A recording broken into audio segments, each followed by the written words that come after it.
This is the #1 Miami-Dade morning show. Clock Blockers, right here on the Miami Sports Music Podcast Network. Let's go. I know the whole city riding. A little early, it's a bit surprising. Business moves, now we enterprising. Switch it up, now we improvising. Go to get in the winter column. Whole squad been trained to go. What up, baby? Singing this just to welcome bro. How y'all doing today? It is Wildin' Out Wednesday. Right here on Clock Blockers. How y'all doing? What's up? What's up? What's up? Good afternoon, Sean. It isn't good morning. You're right. It's noon now, Eastern Standard Time. It is still morning here in Central Time. It's still 11 a.m. here, Central Time. I love y'all. You ain't gonna call me out, Trucker Sean. What up, Bip Bop? How y'all doing today? It is Clock Blockers.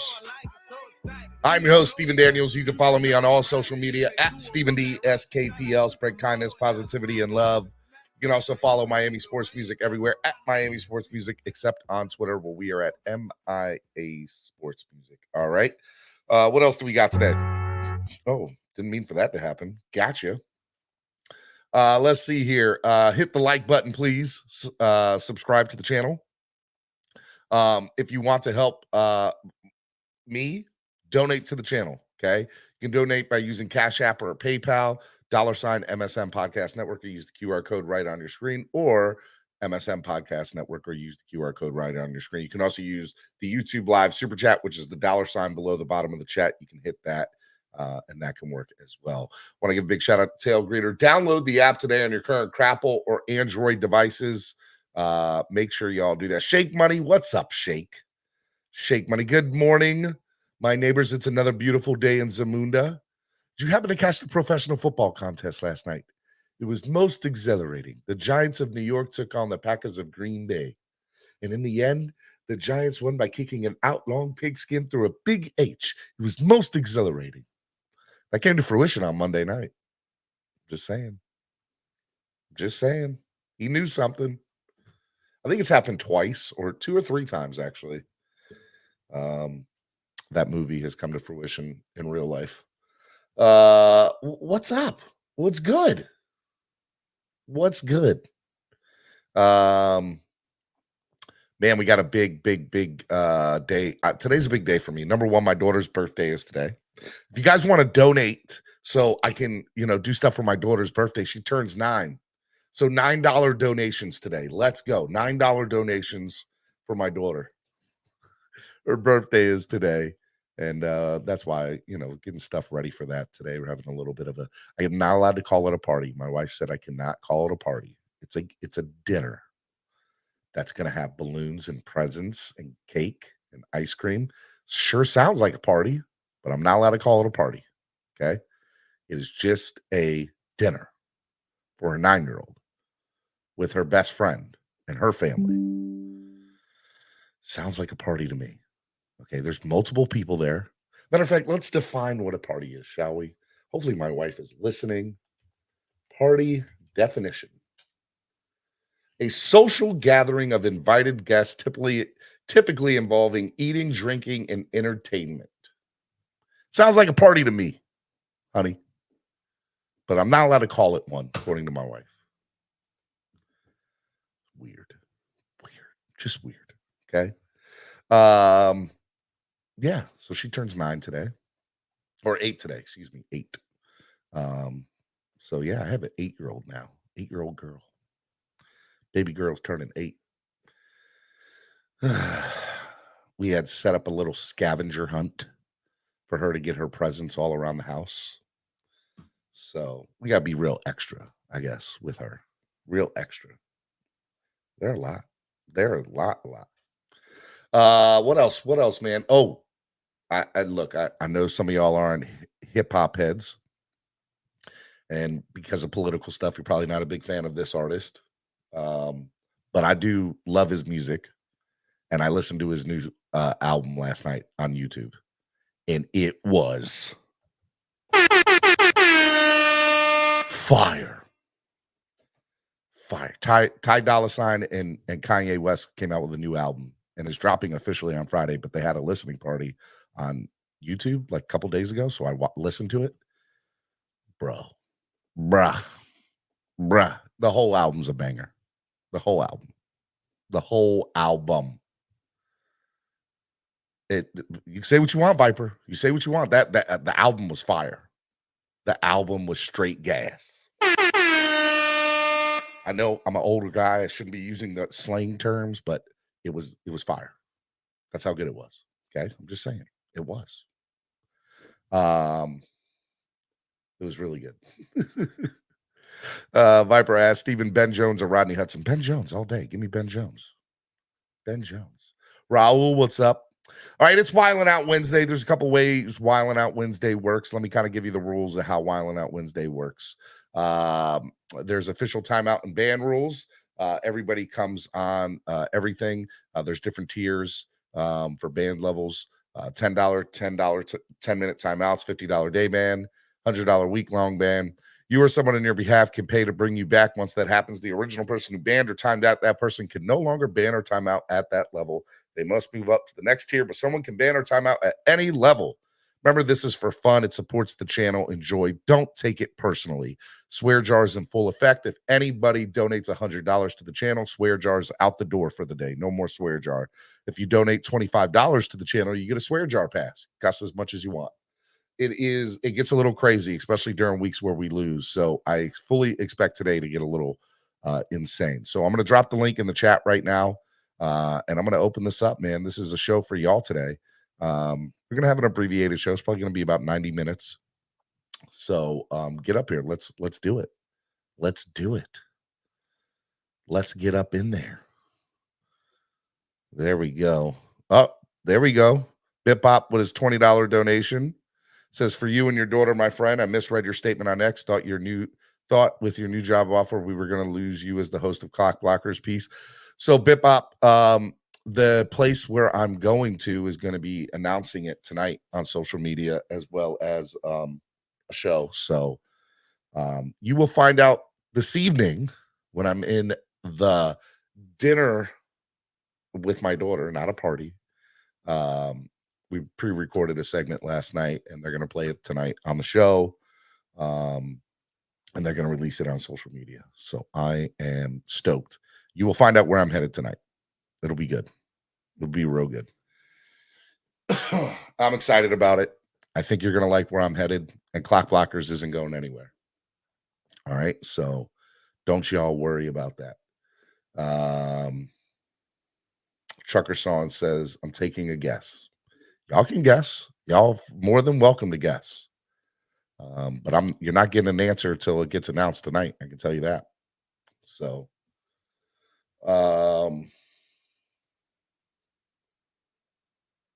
what else today? Okay. Come on, the link is dropped. This is y'all's show. It's Wiling Out Wednesday. I know y'all got stuff to talk about. I know y'all want to talk about how fans are complaining and everything. Viper says the channel's gone when you leave. This channel's not going to be gone. Solo D is going to take back over this channel with his music. And that'll still happen. So this channel's not going anywhere. It'll just become, again, a primarily music channel again for Solo's music, Solo D's music. So, and it's always here as a backup if I ever need to come back. But yeah, I'll always be a part of the Miami sports music family. Dolphins with attitude for life. So this channel's not going anywhere. Suedo Spike says all that pressure and the Miami can't lose to the Jets. I agree. I 100% agree, buddy. I was talking to my friend last night, Ryan Keeling. Shout out to Ryan. Shake Money says, where is Stephen D going? People are guessing. We'll have to see. We will have to see. There's about 4 places that I looked at and talked to when all this kind of came to fruition over the last few weeks. Did you watch Hard Knocks last night? I did. Man, it hurt. It hurt so bad. It hurt so bad. Because I knew what was going to happen, and I still got pissed off watching it. Was not happy at all about it. Was not happy at all. Ronnie says Cowboys game is most important. Look, here's the thing. This is kind of how I did. I got mad all over again, Sean. This is how I kind of look at it. You know, I've had about 48 hours now to kind of decompress and calm down from the loss. Here's how I look at it. Number one, it's a bad loss, right? But I feel like every team in the NFL this year has bad losses against shitty teams. Swear jar for me. It does. They do. And you can put that on every single team's resume, including us now, right? So it just happened at the wrong time of year. I can tell you, watching last night's episode of Hard Knocks, they definitely look, they can make anything look the way they want to, right? They can fit whatever narrative. Hard Knocks can make whatever narrative they want to. And the narrative last night on the show is that they had bad practices in the week leading up to it. All right? That's the kind of narrative that they were portraying. And maybe that led to whatever happened on Monday night. It sucks giving up a 14-point lead with less than 3 minutes to go in the game. Like, it's ridiculous that we lost that game on Monday. It was a crap game no matter what way you look at it. But we shouldn't have lost that game. And we did. So, am I nervous and scared? Yeah, hell yeah, I am. I'm not going to sit here and lie to you. But I'm going to reserve judgment of how I really feel for the next 2 weeks. I need to see how they come out and play against the Jets. Do they play well? Do they come out and play with some sort of pizzazz? Do they take care? Like, they don't just need to beat the Jets, in my opinion. They need to demolish them. And then I don't care how they beat Dallas. They just need to beat Dallas. And if they come out of the next week's 2-0, then I'm taking this week as it was a blip on the radar. Nothing for me to worry about. They shouldn't have lost the game, and that's what happened. If they lose against the Jets, then it's DEFCON 5. Sound the alarms. Are we about to witness are we in the precipice of witnessing a full collapse again? And if they beat the Jets and lose the Cowboys, are they just straight up frauds? And I hate using that word fraud. I had a whole discussion and debate about it a few weeks ago on the show and a couple months ago, and I just hate the word. But I can't sit here and deny what I'm not witnessing or what I am witnessing and what I'm not seeing. And what I'm not seeing is them beating the teams they need to beat with all the talent that they have, and it's tough, right? And look, 3 years in a row, they have had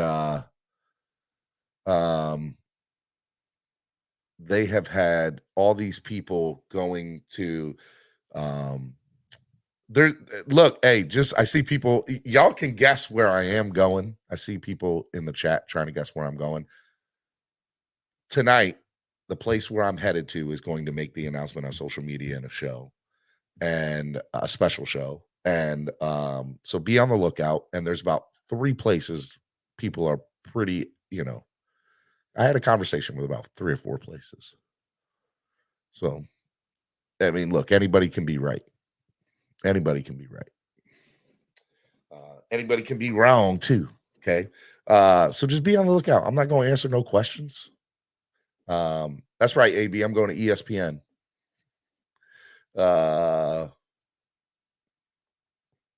I like that y'all are in here. Guessing where I'm headed. It's good. All right. So, couple things. Number one, let's not pull the panic button. Number two, let's just see how the next 2 weeks turn out, because the next 2 weeks are going to be a measuring stick of where this team is at. If we go 2-0 the next 2 weeks, that's a good thing. Dallas is a top 5, top 3 team in the NFL right now. We beat Dallas. That's it. That helps us on more ways than one. Okay.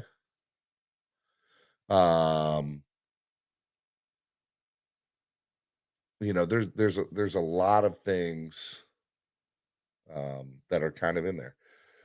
Is there a feelings alert today? Shaking my head. Y'all were bad yesterday. Trucker Sean said. Oh man. All right, what else? What else we got going on? What else do we have going on? All right, look, I've dropped the link in the chat. If y'all want to get up here, I want to hear from you. It's Wiling Out Wednesday. It's y'all's show. It's a show made for the fans by the fans. I want to debate. I want to hear from y'all. What's going on? Guys, first person in the back room, Tony. Good morning, Tony. What's up, man? What's your question? Hey, Steven, how are you today? Honestly, like, I know this is sounding negative coming from me. I wanted to have faith and confidence in this kid to be our franchise quarterback, but the last 2 seasons, this season and last season, have proven to me he's a September, October quarterback. But once it gets to November, his record is under 500. Man, I'm done having faith. I really do want to have faith, but I'm done, dude. Well, let me not necessarily debate with you, but just debate that thing in general. As a fan, what I've been asking fans or having the conversation with fans about is, what do you want to do? Do you not want to, like, what is the point of having hope in everything if you get let down every year? Well, the point of being a sports fan is every year's a new year. You never know when your year's going to be your year. There are plenty of places where we can see where teams that have no business winning a championship win a championship. And the prior year, they were horrible. The prior 5-10 years, they were horrible. Yeah. Any year can be our year. So to come out and say, I don't want to have faith, or I don't want to I lost faith. I'm saying I get that. I understand that. And my argument to you, Tony, is you're a fan of a team. Your job is to have a minimum, a little bit of faith that the Dolphins are going to pull this out. I have faith in the team. I don't have faith in Tua, is what I'm saying. I lost my faith in him. They go hand in hand, Tony. Not necessarily. No, wait, look, real quick, guys. Good morning, everybody. Good afternoon. Anthony, Steven, John, my question is, the hope and the faith that everybody should have instilled in this season, why is it all of a sudden that same hope and faith is not accumulated or contributing to the coach being coached for this team and give him the same respect that you give the quarterback and the same type of give him a chance? Now all of a sudden everybody's jumping ship off of McDaniel, and that crap doesn't make any sense to me at all when you got rid of the last coach for the same excuse.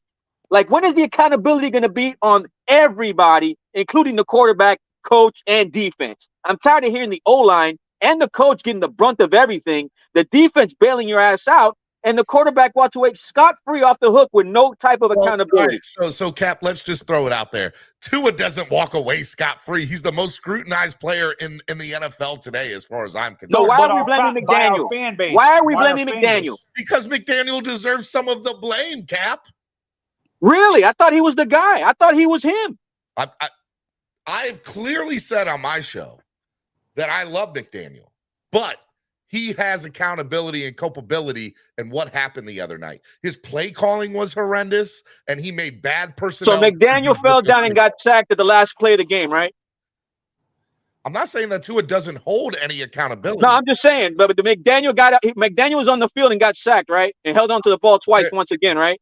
There are I hear what you're trying. The narrative. Are you? Do you really hear what I'm trying to say? Because a lot of people want to act like they have selective amnesia and want to act like they look the other way. So, all right, Cap, when you lose a game, does it come down to one play, or does it? It comes down to everybody, okay, especially the guy that you're about to pay. You're making my point, right? You're hitting the nail on the head. Yeah, especially the guy that you're about to pay to be a clutch quarterback in clutch moments. Yeah, no, and I see what Cap is. I see what Cap is saying, Steven. I understand what Cap's saying. And to be honest, that's why I'm saying I'm losing faith in this kid to be like, if he's a superstar quarterback that some of our fan base thinks he is, he should be carrying the team on his back. Yeah, bro. And then they try to outcast the people that try to state the obvious, because I'm not blaming coaching for this. The coach is not on the field for 3 years in a row. in this same time of environment in December.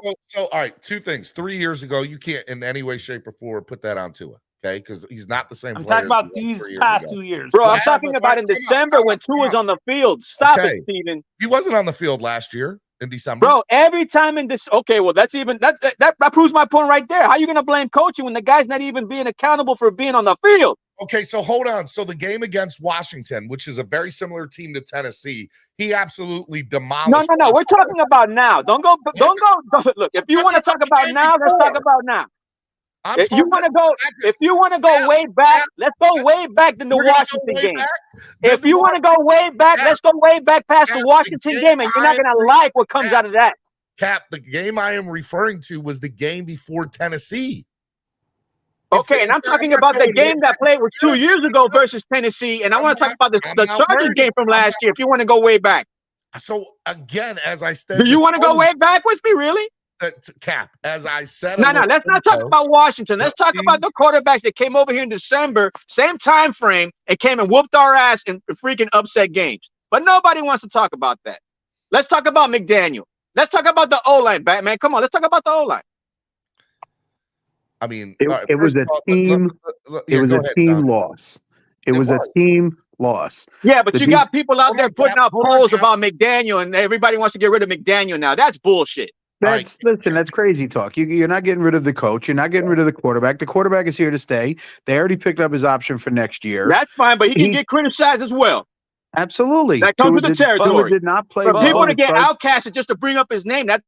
All right, hold on. But John, necessarily just because. John, my fault, John. I just wanted to say that, but go ahead, John. Sorry. John, just because they picked. Go ahead, John. Tua did not play well. The offensive line were down 3 starters. He didn't have the time to throw the ball that he normally does. It showed when Tyreek's not in there that they're not practicing with somebody else running the same routes as Tyreek, which they need to do. That sounds like deja vu. 3 years in a row. Same excuses. Come on. Listen, it's one game. We won the first game in December. We lost the second one, and we lost to a bad team. But show me a quarterback out there, any quarterback who didn't lose to a bad team this year. Find me one. You won't. Yeah, but we just set records to a team that shouldn't have won at all, to a rookie quarterback who just set records again. All right, so listen, I agree. But you got to take the good with the bad. Loss. It's a bad loss. Nobody's saying I was at that game. It's a bad loss. That stadium was, with 5 minutes to go, was going crazy, and by the end, it was dead silent. Can you say that again? With the last 5 minutes, can you say that again? It was with 5 minutes to go, the stadium was going nuts when we scored. And you had the ball touchdown 2 times in that 5 minutes, and the offense did what, Steven? No, they did nothing. Absolutely. That's why it's a team loss. Look, here's the thing. I can sit here and blame Vic Fangio and the personnel decisions of McDaniel. I'm not putting this on McDaniel, bro. I'm sorry. Hold on. I can sit here and blame that. And there's truth in that, right? There's also truth that after they scored that first touchdown in the final 3 minutes, that all the offense needed to do was get a first down. That's it. One first down. The defense gave you 6 points, bro. How many more points you want the defense to give you, bro?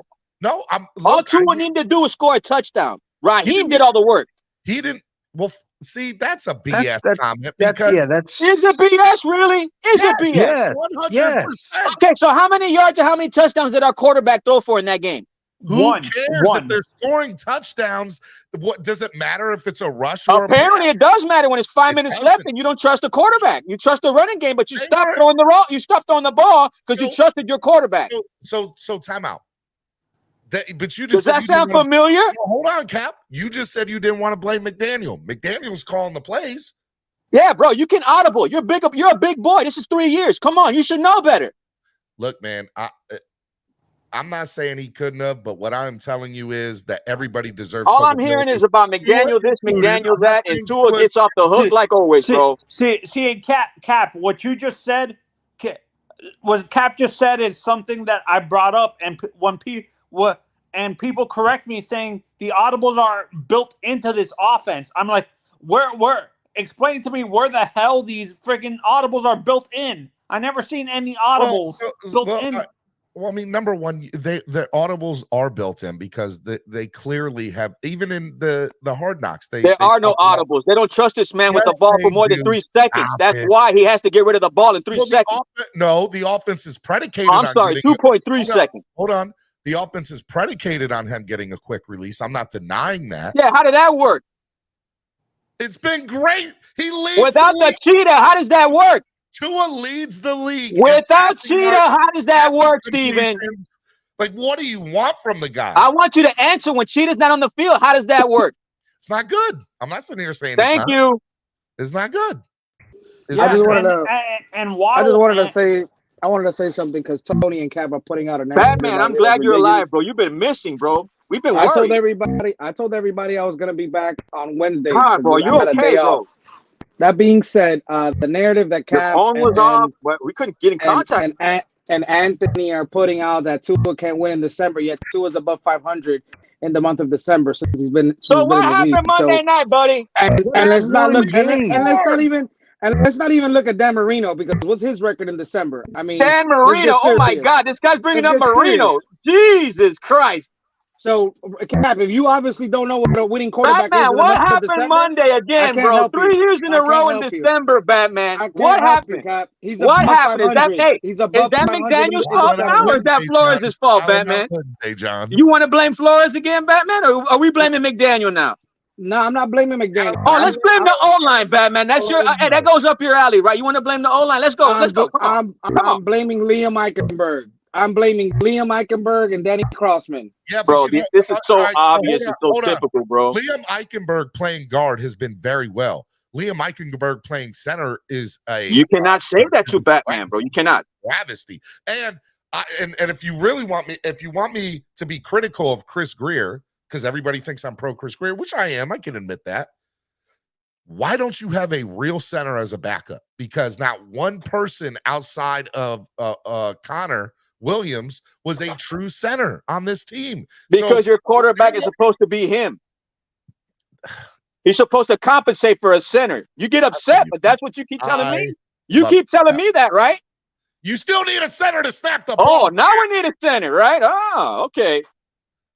I've been saying that. Oh, okay. I thought he compensated for the O-line and the center, right, Batman? Didn't our quarterback compensate for our O-line's woes? Cap, I've been saying that. No, Batman needs to answer that question. Now we're down to our third and fourth stringers on the O-line, Cap. What do you want the man to do? Oh, so now it's the O-line and the coach's fault, right? What do you want to No. Now it's the O-line and coach's fault again for 3 years in a row, right? It's not the O-line's fault. It's so obvious, bro. This is not even laughable anymore, man. It's starting to become disturbing, bro. It's like a cult, bro. What's up, Steven? What's up, Lewis? Panel, what's going on? What's up, Lewis? Good morning, my friend. Good afternoon. How are you? Lewis, good, man, good. Lewis, you're ugly, man. You so ugly. Whatever. Hey, man, that jacket is fit, bro. Huh? That jacket is beautiful, bro. I just wanted to say Lewis was ugly. That's all. Well, the people know that's a lie. You know what I'm saying? That's Cap. That's definitely Cap. All right. What 2 cents do you want to put into this, Lewis? Listen, the fact of the matter is, right? Now that I've had multiple conversations, I would agree. It's more of I'm with John. It's more of a team loss. I think McDaniel, he didn't put the players in the best positions for them to be successful on Monday night, right? Mm-hmm. The O-line, dealing with some injuries going into the game and then losing guys during the game, that's not going to help the situation either, right? Yep. But I think Cap is right too. Listen, we expect more from Tua. Again, I keep saying it. And I'm not saying no one up here is not. I'm not saying Steven. Right. I'm just saying that the expectation for this guy, right, is, again, I keep saying the same thing. 2020, 2021, that game, the Kansas City game, the Philly game, those are all acceptable games for Tua in 2020, 2021. But last year, himself, nobody else, he put himself in the MVP conversation. This year, he was one of the leading MVP candidates. We expect more from Tua. That's all it is. No one's saying that we don't want him here. I still believe in the kid. I'm glad he's our quarterback. But on Monday night, he was mid as well. I think I'll do you one better, Lewis. He was below mid, right? He was below mid. He was bad. He was bad. And I'll also state that he's not an MVP candidate anymore. I 100% say that. But I will say that I will agree in the fact that I'm still pro Tua. I'm glad he's my quarterback. He's leading the Absolutely. league and everything. Yep. There's still an outside chance he could go, if he goes ham the next 4 weeks. What are the odds of that? Slim to none. But if he does, great, so be it. And I have to reserve judgment about this game till I see the next two, because look, and I'll say this again with y'all up here. If we lose to the Jets, it's DEFCON 5. We're on the precipice of everybody needs to panic. What the hell happened? If we beat the Jets and we barely beat them, I'm still going to be a little, what's going on here? But if we kill the Jets and then figure out some way to beat Dallas, which I think we can, and we go 2-0, then I have to say, just like John said a little bit ago, every good team this year has a crappy loss against a crappy team. And that's all you will say if the Dolphins go 2-0 in the next two, which I think that they can.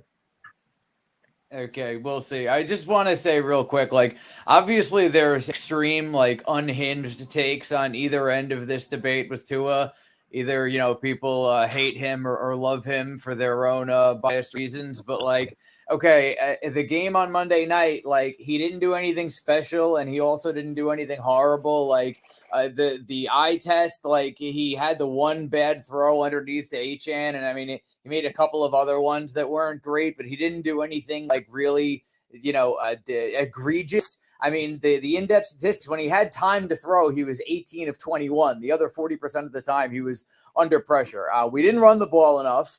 And, the fact of the matter is that if this team continues to look the way they did on Monday night over the course of the next few games, there is a deep systemic cultural issue with this franchise of being soft and losing in December and collapsing in December. And it's not new. And it's not new with Tua. Is it being soft? Hold on. Let me interrupt. Is it being soft, or is it they can't keep players healthy? And I think there's a difference. I mean, so this year, that's definitely been an issue, and that's something that you can was last year, too, and the year before that. Yeah, and that's something that Chris Grier deserves to get shit for. I know that Chris Grier can't keep guys healthy. Yeah, that's not his job. I understand that, but he knew with John, his job is to make sure that the correct training staff of keeping these guys in the best shape that they are. And if the Dolphins over the last 3 years are tops in the league for injuries, which they are over the last 3 years, they're up there. Like, there's something wrong. There's something go around the league and look at injury reports. Our biggest problem is we have fans that only look at our team. Go around the league and look at how many teams have the same starting roster this week they had in week 1. There's not a one of them. Go around the league and look at how many quarterbacks are out of the league, how many tight ends are out of the league, how many wide receivers are out of the league. It's every team. It's not just the Dolphins. Go look at lineups. Do some research. Look, this is a very physical game, right? And this is injuries happen. It's part of the game, unfortunately. I'll give you that. Now, I am pro Grier. Let me just state that for the record, preface that. Grier also does sign a lot of players that have injuries. And if we're playing now 18 weeks and the season's getting longer. Which is why the NFL needs to make the roster bigger. Well, I agree with that. But even if that's the case, John, okay, you're still asking Chris Grier sitting here asking players that have an injury history to be healthy for a full season. And when it doesn't happen, all of us fans are sitting here looking at each other saying, what happened? But we knew that when we signed Armstead. He was injured before we gave him the contract. I understand that. I agree with that. But I am telling you, then don't sit here. Like, as much as I love Grier, and I know this is kind of contradicting, don't sit here and preach to me in the preseason, we're happy with what we got. We're good. No, because clearly when we get to December, these third stringers can't compete with these first stringers. They can't. They can't do it. Hang on. Let me prove that on Monday.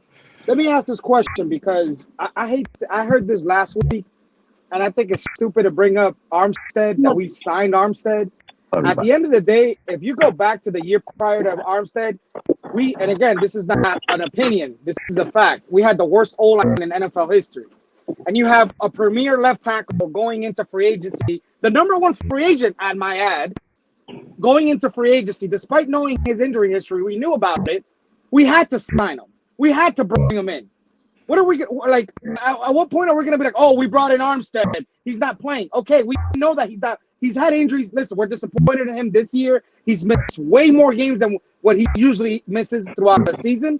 But to say that the signing of Armstead, the initial signing at the time that we did it, was a bad decision by Greer when we had the worst O-line in football.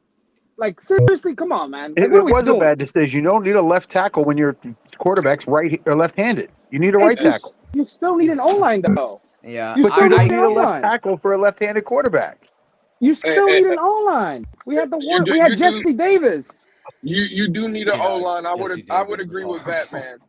I would agree. Oh, with absolutely. Batman. You need an O-line. You need an O-line, but the fact of the matter is, Batman, you can't say that it was stupid. The reason people are upset is because you illustrated he's not on the field. I'll pose the question another way, Batman. You remember 2 years ago when Emmanuel Ogbah, when we weren't getting organic pressure, right?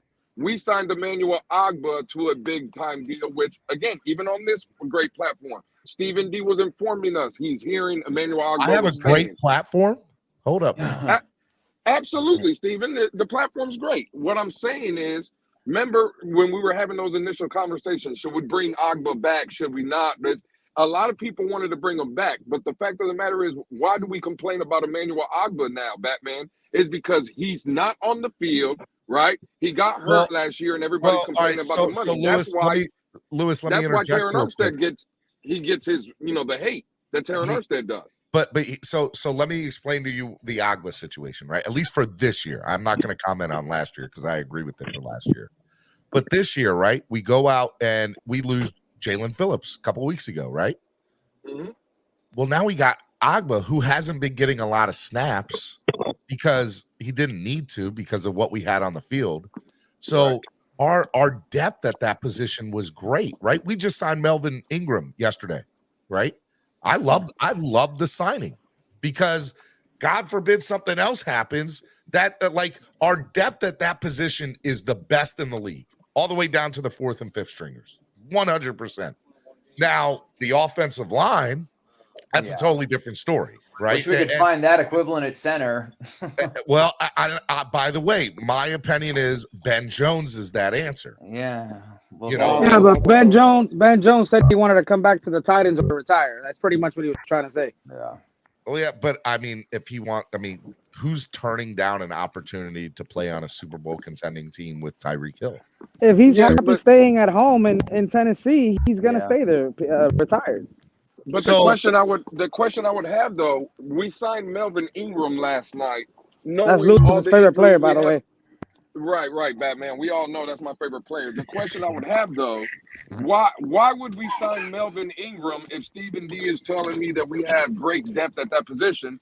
Why ain't we going in trying to find O-linemen? Yeah. Well, that's so where this is where I feel that I'm being lied to by Greer and McDaniel for that matter, right? Because by the way, I'm pro Greer and I'm pro McDaniel. But this is the problem that I have with it, Lewis, because they sit here and told me in the preseason we're good at O-line. We're good. Yeah. Like there's no reason to go out and get X, Y, and Z at O-line. And we're all sitting here as fans saying, let me tell you something, guys. We get a couple of injuries. It's not going to be good. And now here we are in December with more than a couple of injuries, right? And it's not good. I agree with you. It's the thing that I as a fan who's watched this team for years, it does not calculate. The math is not mathing. I don't understand why they haven't done it. I don't have the answer. I don't have the answer. And I get it, Stephen. But the fact of the matter is, no team in the NFL, no matter if you go and get more help or not, no team in the NFL surviving 4 of the 5 starting offensive linemen out. You're not. I don't care who you get. If you're telling me that you have 5 legitimate starters in the beginning of the season and now 4 of them are out, bro, there's no depth that's going to save that, Stephen. No. Lewis, real quick. That's my problem, by the way, with expansion. Let me just throw that out there as a side note, because to your point, there is no way that you can put quality product on the field with an extra 2 teams in the NFL because right now, even second stringers at certain positions are bad, right? Because the level of talent is just not there across the board. Agreed. Right. You know, so like that's why I will never be a fan of expansion in the NFL. But that's why I'm also pro, like there needs to be a minor league system, a really good one. And I hope that's what the XFL and USFL are doing, because if they have a place that they can consistently get better in the spring, and to John's point, if they can expand rosters, imagine if these guys that are on the practice squad are allowed to go play in the spring. In these Leo Meikenberg, let him live over there as the best player. Imagine if Eichenberg got that extra, 10 games in the spring, then is to like that's why to me that's one of the NFL's biggest problems. And we can sit here and say, and you know what? And I'm not saying that this is the case, Lewis, but maybe that's Greer's point. He's like, what? Even if I went and got somebody, who here is going to be able to provide what we need? There's nobody available to do that. So I got a quick question. What's the deal with Greg with Pete's logo, the Atlanta Falcons with the Dolphins? What's going on with that? Greg, what's up? Good morning, Greg. That's from the Atlanta collapsing in the Super Bowl. Hold on. We're going to be playing in Brazil next year. Adam Scheffner just tweeted it out. But there'll be a regular season game in Brazil. I said that back in January, Greg. Well, Scheffner just tweeted it. Number one, I have this logo because we're going to have the biggest collapse in NFL history. We're going to lose the next 4, and we're going to be the Atlanta Falcons. I'm pretty worried about that. Yeah, that's why I got the logo now. Yeah. And the fact that this fan base is crapping all over Lee Eichenberg after having 2 great weeks surprises me. Well, I'm not crapping. That's how it is, Greg. Everybody but the quarterback on Monday night. Everybody but the quarterback is playing, guys. bro. Hold on. I mean, number one, Greg, I'm not sitting here crapping on Eichenberg. I'm crapping on Greer and McDaniel for putting Eichenberg in a position not to succeed, because there is no reason not to have a natural center as a backup on your roster. So you're putting somebody who, by the way, has a history of struggling in general and has just started to get decent over this last year at the guard position, and you're asking him to go into center where he's not comfortable in. You have no issue when Butch Berry was moving people around all over the place. You guys were crowning Butch Berry. Well, 2 things. Number one, Butch Berry is definitely, since Chris Forrester, the best offensive line coach he's had. So what's the issue with Eichenberg if he's played 3 different positions? And Butch Berry ain't doing coke off of women in his office. So by far, Butch Berry's the best. Whoa. He's the best offensive line coach we've had in the last 10+ years. Now, with that being said, Cap, Butch Berry has done a tremendous job, but you can't teach. Like there's just some things that just you cannot teach, and I think center. Apparently, he taught Eichenberg good the past 5 weeks. You had no issue with him at guard, not center. At guard, you're correct. At center, okay, so when he played center when Connor wasn't playing, you guys still had issue and we won. Well, no, he was awful. He was awful against Buffalo, and he got a little bit better. Then he was all right at guard. You know what? That's Bro, right. You know what I think, man? I think you guys are just trying to find a new Jesse Davis to pick on. That's what it is. You guys are trying to find a new Jesse Davis to pick on just to get the tension off the quarterback, bro. And it's becoming obvious. What we're not going to do is disrespect anybody to the Jesse Davis level, right? That's exactly what you're trying to do. Thou shalt not blaspheme on Eichenberg, bro. No. Again, Tua should have played better. I mean, he could have. Yeah, he should have, could have, would have, but nobody talks about that. I'm not absolving Tua of all blame. He deserves the amount of blame that he deserves. How much is that amount, Will? I mean, not more than McDaniel, not more than the offensive line, not more than Fangio. Okay, so on a 30-30-30 split, what would you do? 40-30-30? Would you do 70-40, 70-30? What's the percentage here, man? I mean, that's really tough Steven, to do. Can I ask you a question? 20, 20, 20. Crypto? Ask away, Crypto. I just want to ask this one quick question. Now that we've got 9 wins, right? Yep. How many of those 9 wins, I would say about 4 of them was 14-point wins or more against those teams, right? Against the weaker teams. Yep. And in those blowout wins, How many of those games did Liam Eichenberg start, and how many he didn't start? Well, that's a great question, bro. Somebody fact check that, please. I don't know the answer to that, Crypto. Somebody fact check that, please. He didn't Because play we against never Denver. seem to have a problem when he's playing in games and key minutes in games that we winning in these fabulous blowouts. But now all of a sudden we got a problem. But time out. What he's When playing he's playing guard. He's playing guard. guard. Nobody's sitting here. Not one person on this panel. I don't have a problem with him at right guard Crypto, anymore. Not one person on this panel is complaining about Liam Eichenberg playing guard. Hey, is anybody here upset at Liam Eichenberg playing guard this year? Or center. It's not his fault we didn't get a backup center. That's the general manager's fault, not Eichenberg's fault. We ended up losing the game. We ended up losing the game on Monday night by 1 point. Like, first drive of the game, we're at the 2-yard line. The guy snaps the ball into his own junk, and we turn the ball over. Like, that ends up being the difference. Yeah, the quarterback stumbled on his own feet in the last play of the game. What are we doing here? It's not. I mean, did Tua stumble on his own in the last play of the game, or is that Eichenberg's fault? It's the quarterback's fault. Is that Eichenberg's fault that the quarterback stumbled on his own feet in the last play of the game? No, but we're also throwing the ball 6 yards behind the line of scrimmage on third down. Which is I'm just saying, bro, when push comes to shove and it's time to go, our quarterback doesn't go. He trips and falls. The quarterback is you want to talk about blame then? You want to talk about blame? How did we get a field goal blocked? We get that field goal, the game's over when we're up 17. John, give me a percentage. I want a percentage. I want a percentage. How much did the quarterback get? How much does the coach get? How much does the defense get? Block on that. I need a percentage. If we're going to blame somebody, I need a percentage. I'm giving the guy you want to pay $30 million. Go look at that play. He missed an assignment on that. Caused Jason Sanders to alter the kick. By the way, blame Bradley John, to answer your question, how the hell Danny it was Cross Christian Wilkins' fault. Yeah, got blocked. I want to start to. I want in no way, shape, or form. They got some lanky. They got guys that got lankies, bro. They lanky arms, bro. Hey, Cap, real quick. Just let me ask you a question, because I'm with you, right? I think Tua deserves blame, right? Man, you weren't with me 2 days ago. Cap, I'm with you. Listen, I hope so.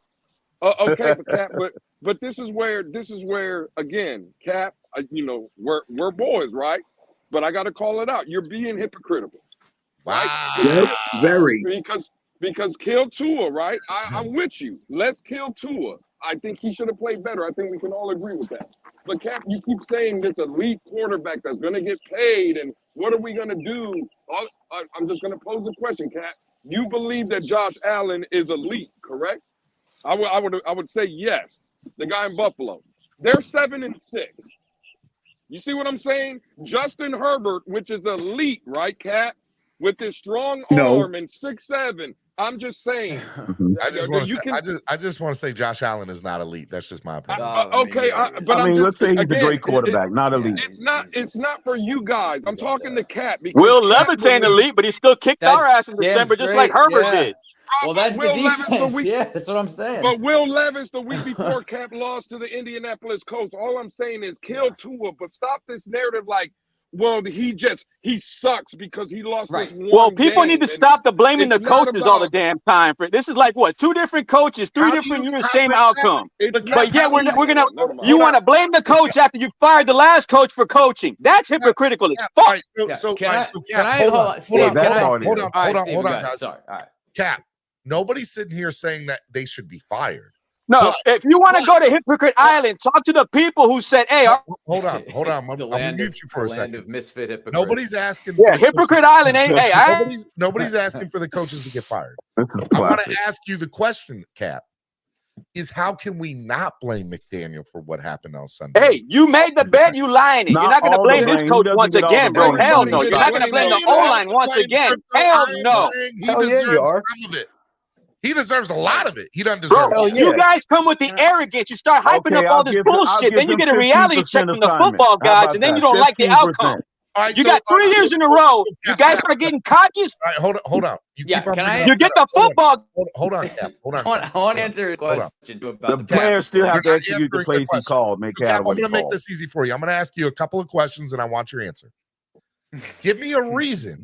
Sure, go ahead. Sorry. Give me a reason why Chase Claypool or River Craycraft What the hell is Chase Claypool, Josh Allen, and Herbert? Hold on. Big red zone Give threat. me a reason. You guys are bringing up Herbert. No.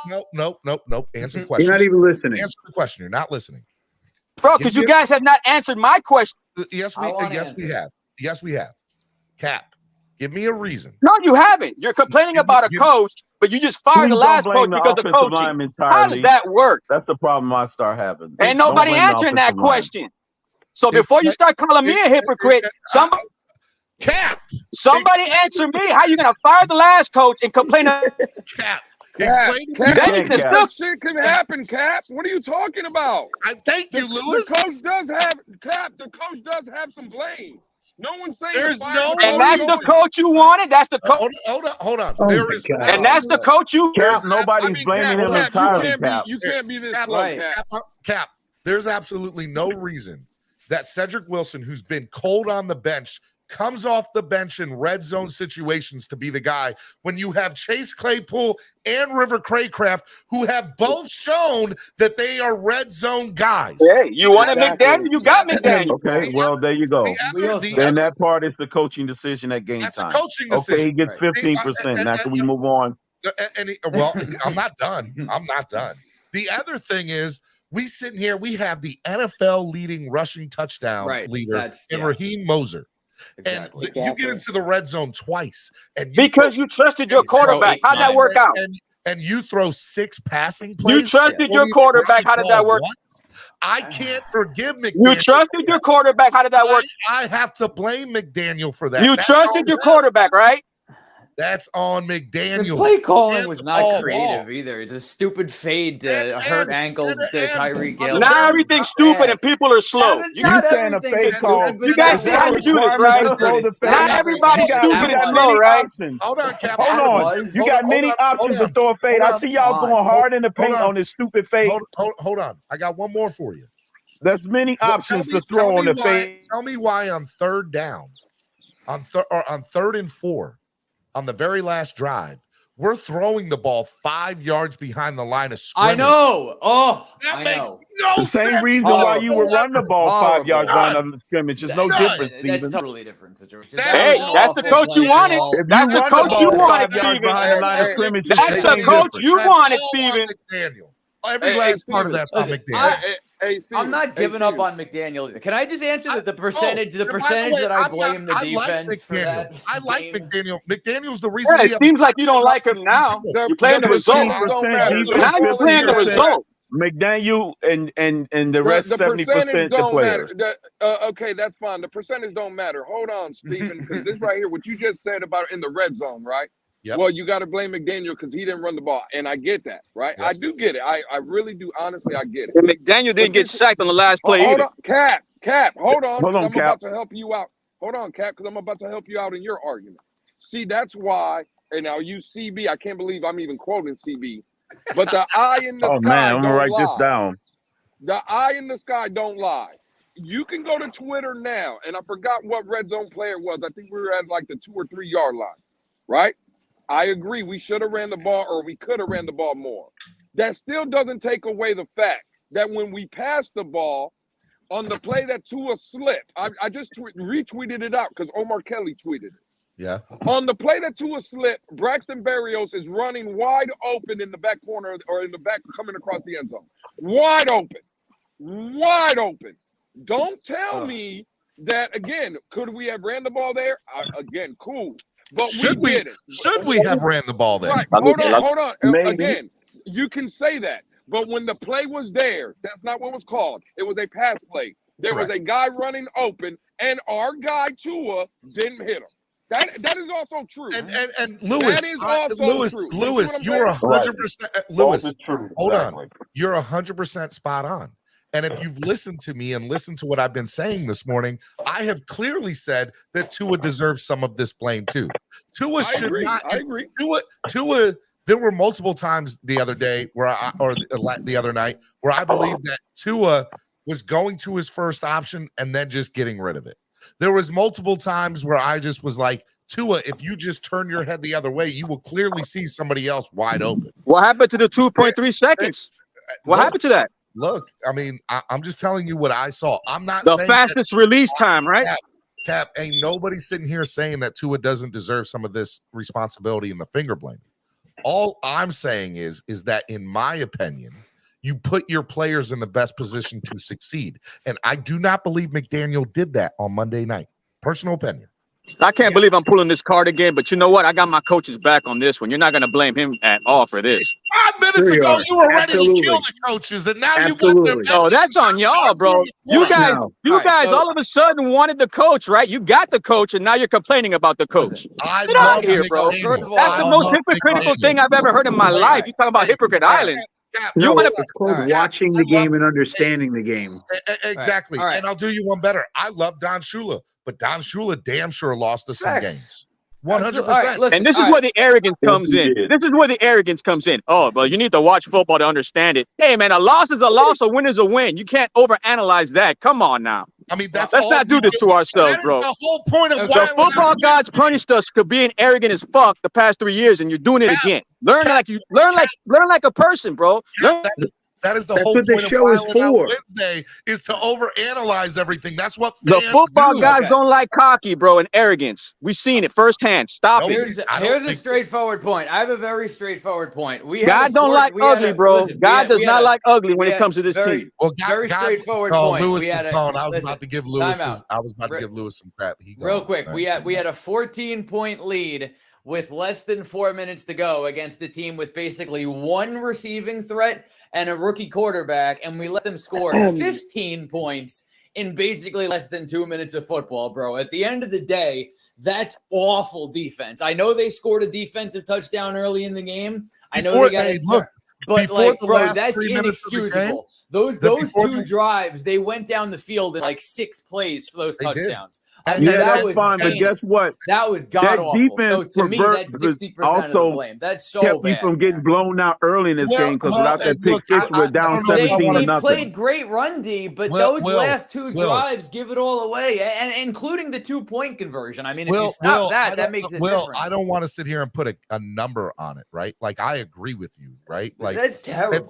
hold on. If It you was look, a if you look team at- loss. It was 100% a team Right, loss. yes. If you look at 3.5 quarters, actually 3 3/4 quarters, the defense played very well. It wasn't until the final 2 drives that we can all sit here and shake our hands. Now, hold on. That's a big I'm not done. difference. You would have got a first down. None of that would have mattered. That's true, but- That's what I was getting at. Absolutely. You got to salt away If the game you against get- a bad defense.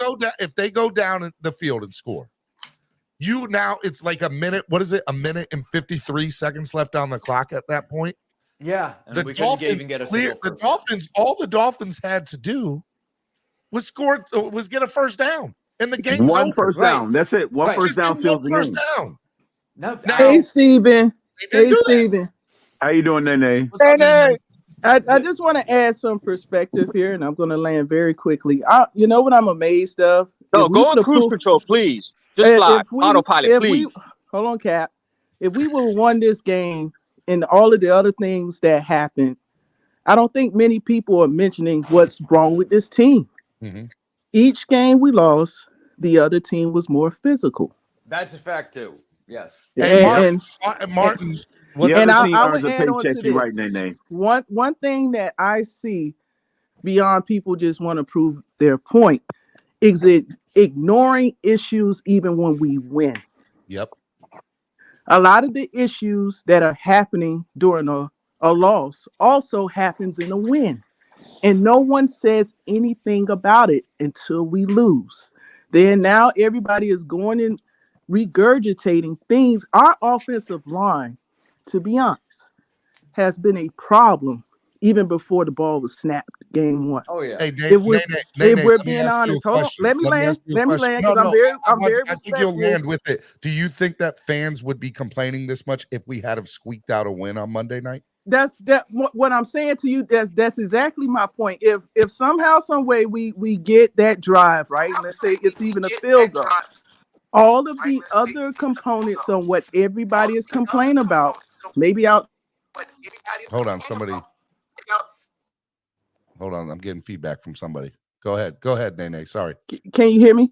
Yeah, I was getting feedback from somebody. Go So, ahead. like for me, I've always said with this team, and I've gotten a lot of pushback that our front office, Christopher Aloysius Greer III, has ignored Poindexter.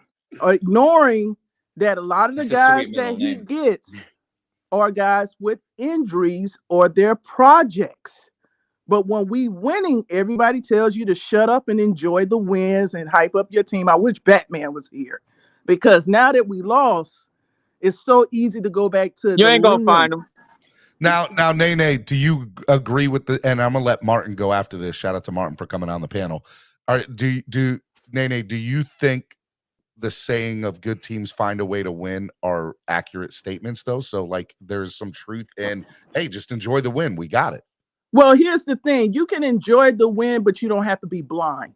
That's fair. That's fair. I think that's what happens when people like myself, even in wins, were like, I'm still looking at our injuries. I'm still looking at the lack of physicality overall, because once you play a team, and that's all Tennessee did was they hung around, they made it dirty, they made it scrappy in Tua's voice. And Miami, outside of the anomaly of the injuries, never really punched back. And I think there's also a mentality problem of not playing with your food.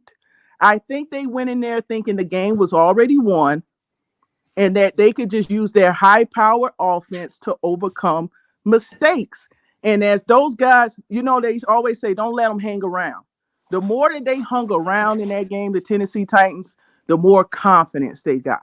And it exposed things with Mike McDaniel and his decision making and adjustments, right? Are you When Tyreek you pro or anti McDaniel? Just curious. I'm pro Miami Dolphins. I'm Okay, not that's pro. fair. But are you a fan of McDaniel? Is my question. I'm a fan of the logo. You're not answering the question, Nene. Do you? No, No, but she it answered is. it right. She answered it right. Just because you don't like the answer, That is she a answered good it answer. correctly. Yeah, Look. That's the right answer. I don't want to be like you we said. shouldn't be Peace and love. biased. Yeah, Time man. out, Nene. If I ask you, did you like Joe Philbin or did you not like Joe Philbin? 99% of the fans are gonna say we hated Joe Philbin from the Well, get-go. I We always, didn't like yeah, that. I mean, Yeah, But I see, legitimately always Steven, hated Joe Philbin. So Steven, I'm I'm just gonna be honest asking with if you you. like if you I'm gonna be are a honest fan with of you. I don't do the gang mentality that these social media platforms do. I'm about the team. I don't get care that. I who's respect here, that. as long as we're getting out wins. But when and I'm glad Batman's in the comments. Once, even in the season, I have it on wax. How many times I was concerned about the physicality, the mentality of the team, getting the plays in on time. Okay. I was told I was negative and a hater and not enjoying I'm not the saying that win. you are a negative or a hater. I just wanted to know what you were saying, which I thought was good. No, Steven, she's right, bro. She got ridiculed for saying the same thing you're saying right now. Literally just said, Cap, that she was right, and I agreed with what she was saying. Stop, chill, calm down. Yeah, I'm gonna land because I know other people want to talk. But my main point is there's a difference of opinion when the same thing is going on when we're winning. These problems just didn't appear, and we have to get more physical. What they did, Vrabel did, was punch us in the mouth, just like the Bills punched us in the mouth, just like Kansas City did in the first half. And McDaniel, this is where I agree with the McDaniel responsibility. You can't just be arrogant in your little expensive clothes and your swagger and all of that. You have to have a plan B when these teams are physical with you. You can't always just rely on the savior of Tyreek Hill and his speed. You got to be able to figure out different ways to win. Now, am I giving up on this team? Absolutely not.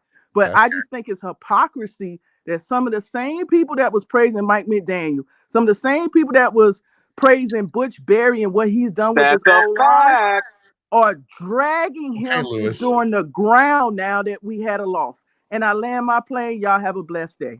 All right, hold on. Before we go to the next person, let me bring in. They were good. I agreed with them. Martin, are you the Florida A&M Martin? Yes, this is me. Man. What's up, Steven? You've never been on my platform, man. I'm a big fan, man. Oh, I appreciate that, man. I'm a fan of yours too, man. I'm just in the Raptors. You know what I mean? I'm way in the nosebleed, just watch it from afar, man. I enjoy pretty much everything that you do every day. So I respect it, man, 100%. Thank you, man. Yeah, Martin, I like the show you do at Reason a lot, breaking down film. I like your stuff, so I'm a fan. I appreciate it, man. I appreciate it. And what's up, Cat? What's up, Crypto? What's up, guys? Hey, Martin, man, it's been a minute, man. Hope you're doing well, my brother. How you doing? Martin, Good, go ahead, good, brother. I appreciate it. Let's get your thoughts on this. Oh yeah, for sure. I actually agree with Nene, who's hey, I like female football heads. Don't take that the wrong way, Nene. I really like female football heads, but I can really see where she's coming from when you really want to break down. Okay, what's the issue? What's going on, and how do you correct it? My thing is I'm seeing what everyone else is pretty much seeing is we're getting too far ahead of ourselves. You know what I mean? I think we're getting a little too caught up in, oh snap, we're one of the better teams in the league. We have one of the better records overall in the league. However, there's some missing ingredients to the recipe where it doesn't taste quite right just yet. And if you ask me, that normally boils down to how our guy that we have in charge, Mike McDaniel, how he goes about his business. I caught a glimpse of the Hard Knocks episode yesterday, and every episode is really good. Well put together by HBO. But one thing that stood out to me was when Mike McDaniel was in the players' meeting room, and he brought up their status as the one seed and the playoff implications and things of that nature. And I was thinking to myself, like, why would he, why would he bring that to the equation right now when, we're not necessarily playing for legitimate playoff position just yet. I would bring up that scenario when we're going up against a Baltimore Ravens, and it's like, all right, guys, we worked all this way. We climbed the ladder.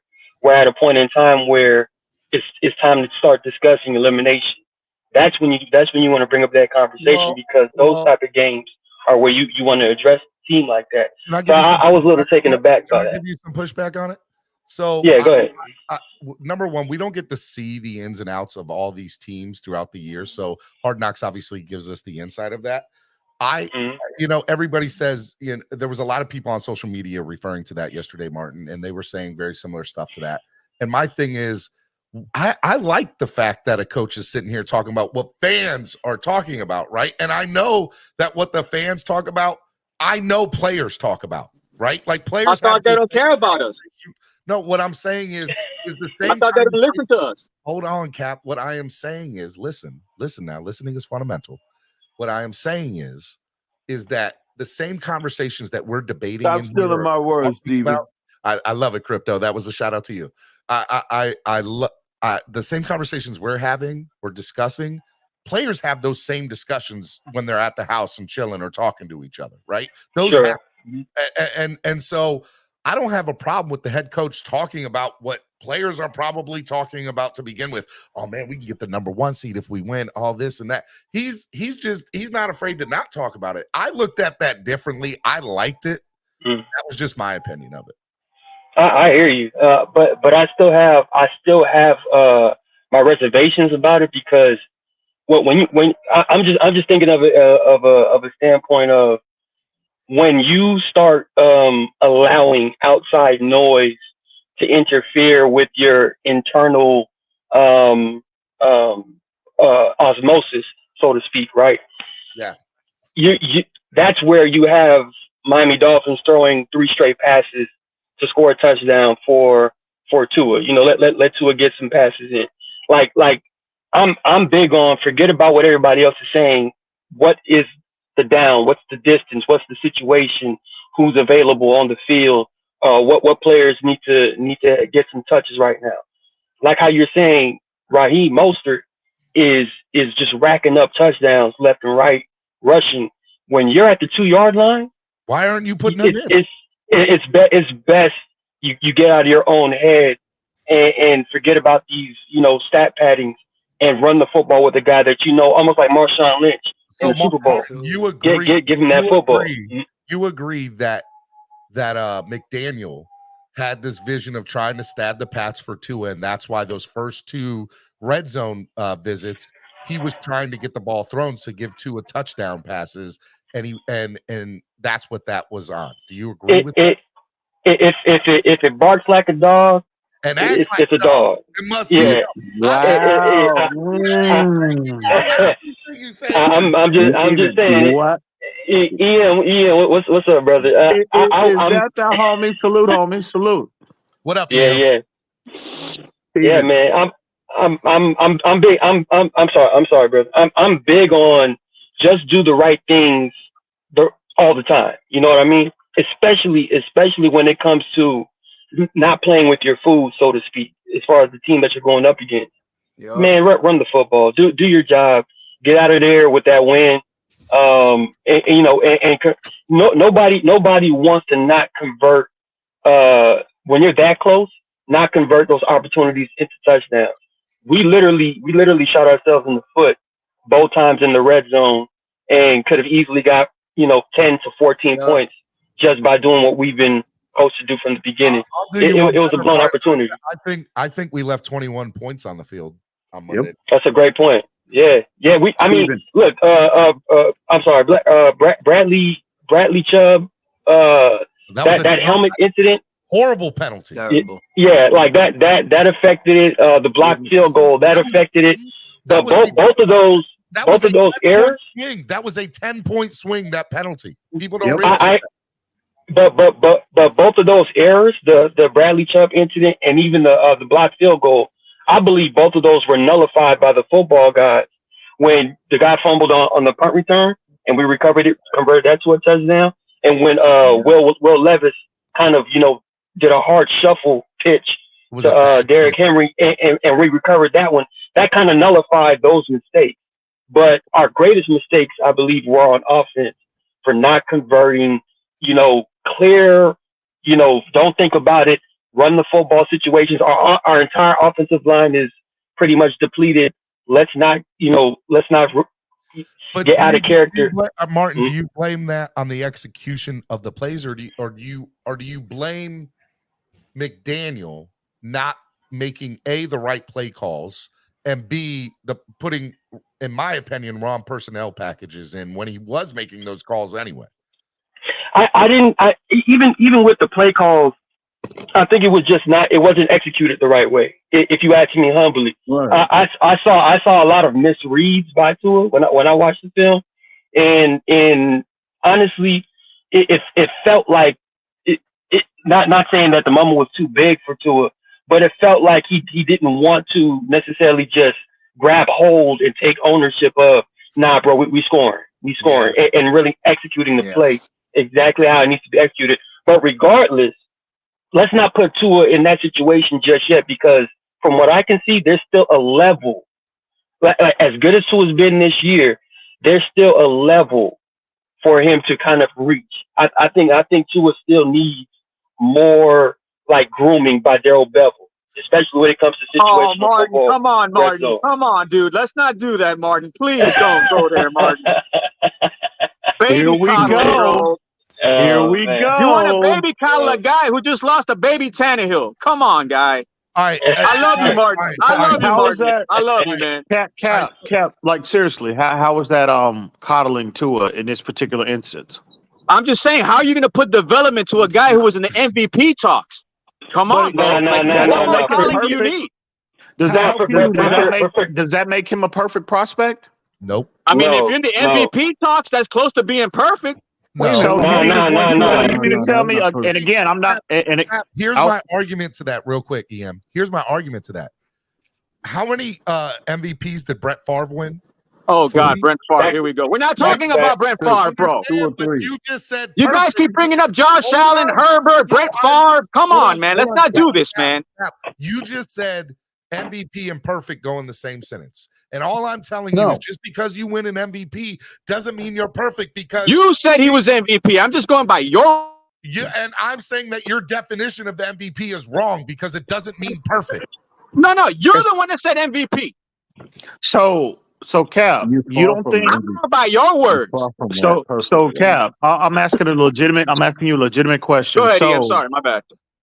no, you good, bro. So listen, and I am no Tua apologist. We all know that, right? It's been well documented, right? When I think it's appropriate to criticize Tua, I have no problem doing that. However, in this particular game, in this particular instance, listen, in terms of like assigning blame, there's plenty of that to go around, and it needs to be signed And to I a lot agree of with people. you. I agree right? with you, but we cannot just act like he didn't contribute to this loss, bro. That's my problem. Nobody's acting like that. But who said that though, Cap? Yeah, I don't think anybody said Nobody. Bro, everybody's quick to put the majority of all that what happened. All I keep hearing is McDaniel's name and the offensive line. McDaniel's name and the offensive line. McDaniel's name and the offensive line. McDaniel didn't fumble 10 times and throw interceptions 10 times. McDaniel didn't turn the ball over the last play of the game. McDaniel didn't get sacked the last play of the game. We're not saying that Tua struggled, bro. He struggled this game. That's all I'm saying. Look, right it might sound like I'm bashing him. Look, I'll give him his flowers when it's deserved. But when he needs to be bashed, bro, I'm sorry. You're in Miami. You should know better. But Cap, that goes both ways because you saying I'm not arguing that. I agree with you. Hang on, Cap. Hang on. So you just accuse everybody of us, basically, you feel like there's a lot of people, the people that are tend to be pro Tua, they seem to be leaning more towards a coach and everybody, other aspects of the team as the ones that need to be blamed the most. But there's a flip side to that coin because you, as well as others, bro, first thing immediately after the loss, right? I heard a lot of people, I didn't get up on, get up on any panels or get up on any platforms. I just sat back and listened. I heard a lot of people, the same thing could be said for you guys because the only thing that was coming out of y'all mouths was assigning blame to the quarterback. So that goes both ways, bro. And again, if you're going to listen, we all need to be objective in terms of, any aspect, any projection about this team. Did Cap go? Oh, no, my bad. Okay, so, but yeah, man, listen, there's a lot of blame that needs to go around to, Tua was not the majority of the blame. Mike McDaniel, me personally, how the game unfolded, how Mike McDaniel's offense was schemed by the Titans, I assign the majority of blame to the coach in this instance. I 100% do. I agree. Because, listen, how they were scheming them, like on the goal line, bro. Look at that personnel grouping from the defense that was on the field. There was not one D tackle. I'm talking about where Tua slipped and I think Lewis earlier brought up that particular play about Berrios being open, and he was. And Tua, again, it was a misread by Tua. But if you look at the personnel grouping on the field, why are you throwing a ball in that instance anyway? There's not one defensive tackle on the field. Not one. Yeah. They're screaming to you. They're screaming at you. Did we hold on to that point? Hold on. Did we have one wide receiver as an option? Last time I checked, it was more. We got more than one wide receiver on this team. Yeah, we do. Okay. By the way, Chris, that was my biggest argument. The point is, if you got a passing play, most likely it's more than one wide receiver as an option to throw. You're not required and mandated to throw to one guy. Well, I agree with that, and that was why my biggest problem with McDaniel was in those red zone situations. Those first two times is I didn't see River Craycraft and I didn't see Chase Claypool, but I clearly saw plays where both of them would have succeeded or excel in those plays, and we used somebody who was cold on the bench and Cedric Wilson. No reason for that.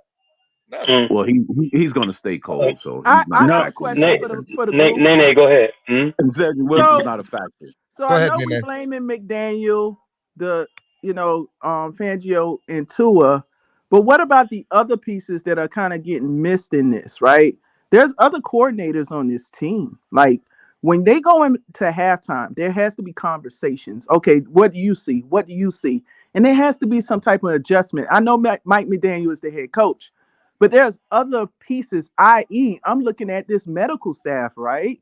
Yep. It seems like every year we're having problems when it comes into December where, now granted, injuries we're just simply are happening. breaking down. Go ahead. Injuries are happening around the league. Go ahead and cook, Nene. Can't tell a concussion from a back injury. Well, what I'm saying to you is I know in the leadership position, and that's one of the reasons why Tua is getting blamed for a lot because he's in a leadership position, but there's also other roles to this team that I wonder what is the conversation piece, right? Because they say Mike McDaniel is not a dictator, right? They say he's easy to work with. So what about the other coordinators in different positions? Are they talking to him like, hey, this is what we're seeing up at the press box. This is what we're seeing on the field. Maybe you need to not throw fade routes or these different routes that you're throwing. Maybe we need to go more in because they were giving them the middle of the field for the most part, right? They were just making sure they was trying to take away because Mike Brady No, said they took away the middle of the field for the most part. No, right, they took but away my the middle of point the field is, for the most part. They took just away using that as an example because this is the one thing I learned in the military. When something works, everybody is happy. When something fails, we're looking for somebody to blame. When habits are habits, the lack of discipline from Bradley Chubb, the penalties, the not getting to play on the field on time. These are disciplines that are lost even in the wins. So we're arguing I would agree 100%. Control the 100%. So we're arguing. So what you're saying, Nene, they need to bring back that that it takes no talent wall. Is that what you're saying? I'm not saying that because I'm not saying that because that was good. Here's my thing, and I'm gonna land my plane because I know we got other people that are much knowledgeable than me. I don't study film. I just been watching football all my life. I don't know anything about those type of things. But what I am seeing is a team that teeters with the issue with discipline and finishing the job. Right? When they're hot, they're hot. When they're cold, they're cold. So there has to be something in the middle that we're not having a conversation about. And that's all I would say. I land my plane. Martin, I have a question for Martin and EM. I want to ask you both a question real quick. Yes, sir. Hello, gentlemen and ladies. What's up, Bonjo? What's up, Bonjo? Give me a second. I want to ask Bonjo. Hey, what's going on, Ian? EM and Martin. The Dolphins lose this game, and it was a bad loss. Nobody's sitting here denying that. We play the week before against Washington, and as far as I'm concerned, it's one of the best games we played all year. It's a great win, right? So those are 2 games in December where we're at. What is the outlook for the next 2 games for you two, EM and Martin? What do you guys think about the next 2 games? I mean, they're must wins, bro. Like,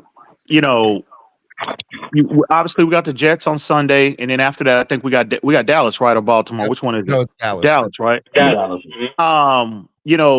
Mike McDaniel kind of touched on this, during Hard Knocks, right? Every win this before they played the Tennessee game, like every win from here on out is a must win because, as a team, from a team perspective, you want to be in the best position, the most advantageous situation, later on in the year, and ultimately once you get to the postseason. And what's at stake, that home field, that's a real thing with this team. And I know it wasn't, it didn't seem like it on Monday night because obviously they let that game slip through their hands. But man, in terms of outlook, I want to see in the next 2, really Sunday in the next 2 games, a lot of the issues that's plaguing us with the head coach, the disconnect, because I think that's the biggest issue right now. Now, I know a lot of people want to blame Tua. They want to blame whatever your opinion is, it's what it is. But I think, in my opinion, what's plagued us this year in these losses, there's a disconnect between Mike McDaniel, right? His play calling. It's like he don't have a pulse of his own personnel. You know what I mean? Like, look at how the flow of the game was, Monday night. Look at how the pace of the game, the flow of the game, how that team, and I'm addressing primarily the offense, right? Yeah. Look at how that team was scheming us. Look at they were. I can't understand it for the life of me. Mike McDaniel, he's made his bones in this league as coordinating the run, obviously a run game coordinator. Look who he sat under, throughout his career in the NFL. And it's like, because you can't knock the production because you got 2 of the most productive backs in the league with Raheem Mostert as well as Devon Achane. Your O-line, and again, I'm addressing what transpired Monday. You're running the ball at combined between the 2. You're 5.8 yards per carry on average between the 2, right? It's like there's a disconnect between, and again, it was 6.3. It was 6.3 yards. 6.3 between the 2 of them. I mean, and again, and it's not like, and we straight abandoned it. We straight abandoned. And again, we've seen that all year, right? We've seen it all year, really, because to Nene's point, there are times even in wins, right? A lot of the issues, seem to get swept underneath the rug or whatnot, and not paid attention to because we won, right? Or we blew a team out or whatever. But there still are issues in those wins, right? That when later on in the year, when you play, especially when there's we play the better teams. Well, these issues that were still present in a win, when you play better competition later in the year and ultimately the postseason, well, those issues start to really surface. And Monday was a perfect illustration of that. It's like there's a disconnect. He don't have a pulse. He don't have a complete understanding of his personnel at the most opportune times, right? When he needs it the most. When he needs and it the I most. understand. I agree with that. Could I interject here? Could I just interject? Because I have a 130. Let me get Martin to give his and then Bonjo, you go after Martin. Go ahead, I have Martin. a 130, Steven, so I got 3 minutes. Well, Bonjo, I'm sorry, man. I asked Martin. Martin's next, and then you go, Bonjo. Martin is more important than I, and I agree. So go ahead. But Steven, if Bonjo, you want to interject with what EM said? No, I just wanted to interject one quick topic that nobody's saying, and I haven't heard anybody say anything about it. But I'm gonna let you go before. Go ahead, Bonjo. No, go ahead. Go ahead, Bon. And so, and I stated this on El Capitan right after the loss on the Fins tailgate, and they were being blame being thrown all around. But there was one thing that I saw that really bothered me, and that's the leadership aspect on the field. After Tyreek went out, our offense became inept, but it also, if you looked at the energy of the players, it went flat. And this is where I look for Tua to galvanize the team and get them riled back up. But I didn't see that fire. I didn't see that fight in them. Even if you go back and watch a game film, watch when they pan to Tua. You didn't see that pop. You didn't see that fire, that ha that you usually see, that swag that you've been seeing. And when Tyreek came back on the field, you had Ingle jumping over tackles. The team had a little pop to it, had some excitement. And again, I understand Tyreek is the gravity of what Tyreek is, but at the same time, Tyreek is our future for 2 more years. Tua is our franchise quarterback for the next 10. I need him to take that level, that podium, that swag that he has when everything is good. No, when the chips are down and things are falling apart around you, I need him to be the glue or be the architect to start building shit back up and hold it together. So and I didn't see that. And that's my one issue. Argument. I think that falls on the coach and the quarterback, actually, in my opinion. That's a reflection of both. That's my one issue. I got a meeting at 1:30. I have to go. Thanks for letting me know, Steven. And yes, I'm still wherever you move to, I'm still boycotting it. I just came up here because the homie Martin and Ian was up here. Martin and Ian were up here. All right. Yeah. Salute, Bonjo. I love you, buddy. Be good. Let me just rebuttal that point. I not rebuttal. Like, I don't think he's 100% wrong with that, right? Like, no, he's not. He's not. The one thing that I think Tua's improved all the way twice on Sunday with almost everything in his game. But I can admit that in those moments when those situations happen, you go back and look at Peyton Manning, Joe Montana, Michael Vick, Randall Cunningham, like all these guys that you can just straight know that they're really great quarterbacks, and when they're in those moments, they are on the sidelines going through everybody. Hey, look, screw that, man. We're gonna come up here. We're gonna get this. This is what we're gonna do. Hey, man, this is what we're gonna do. Hey, look, man, this is what we're gonna do. And I'm not saying I've never seen it from him, because I have. I didn't see it in that moment on Monday night, and I think that's when you needed it. So I think, but you know, yeah, there's some validity to it. Yeah, real quick, Martin, to address that, he's not incorrect, right? But I think that's a reflection on a quarterback as well as a coach. But here's the thing: see, people want to. Again, that's why when I address Cap about his position with the quarterback, what gets lost in translation, in my opinion, at times with Tua, and again, it's the Tua haters want to act like this is an excuse, but no, this is just the reality. Tua is still a developmental player, bro. Like, I think people are judging him like he's a 10 to 12-year veteran. He's a guy going into his fourth. Well, EM, let me he's ask a 4-year guy, man. Let me ask you a question, EM, and this is just an NFL question in general. We live in the world of the NFL. It's what have you done for me lately, right? We look at head coaches and they get 100%, maybe 2 years, right? And quarterbacks are the same way. So what is there are some fans that are like, we don't want to hear that about Tua. The man's in his 4th year. He's in his 2nd year in this offense.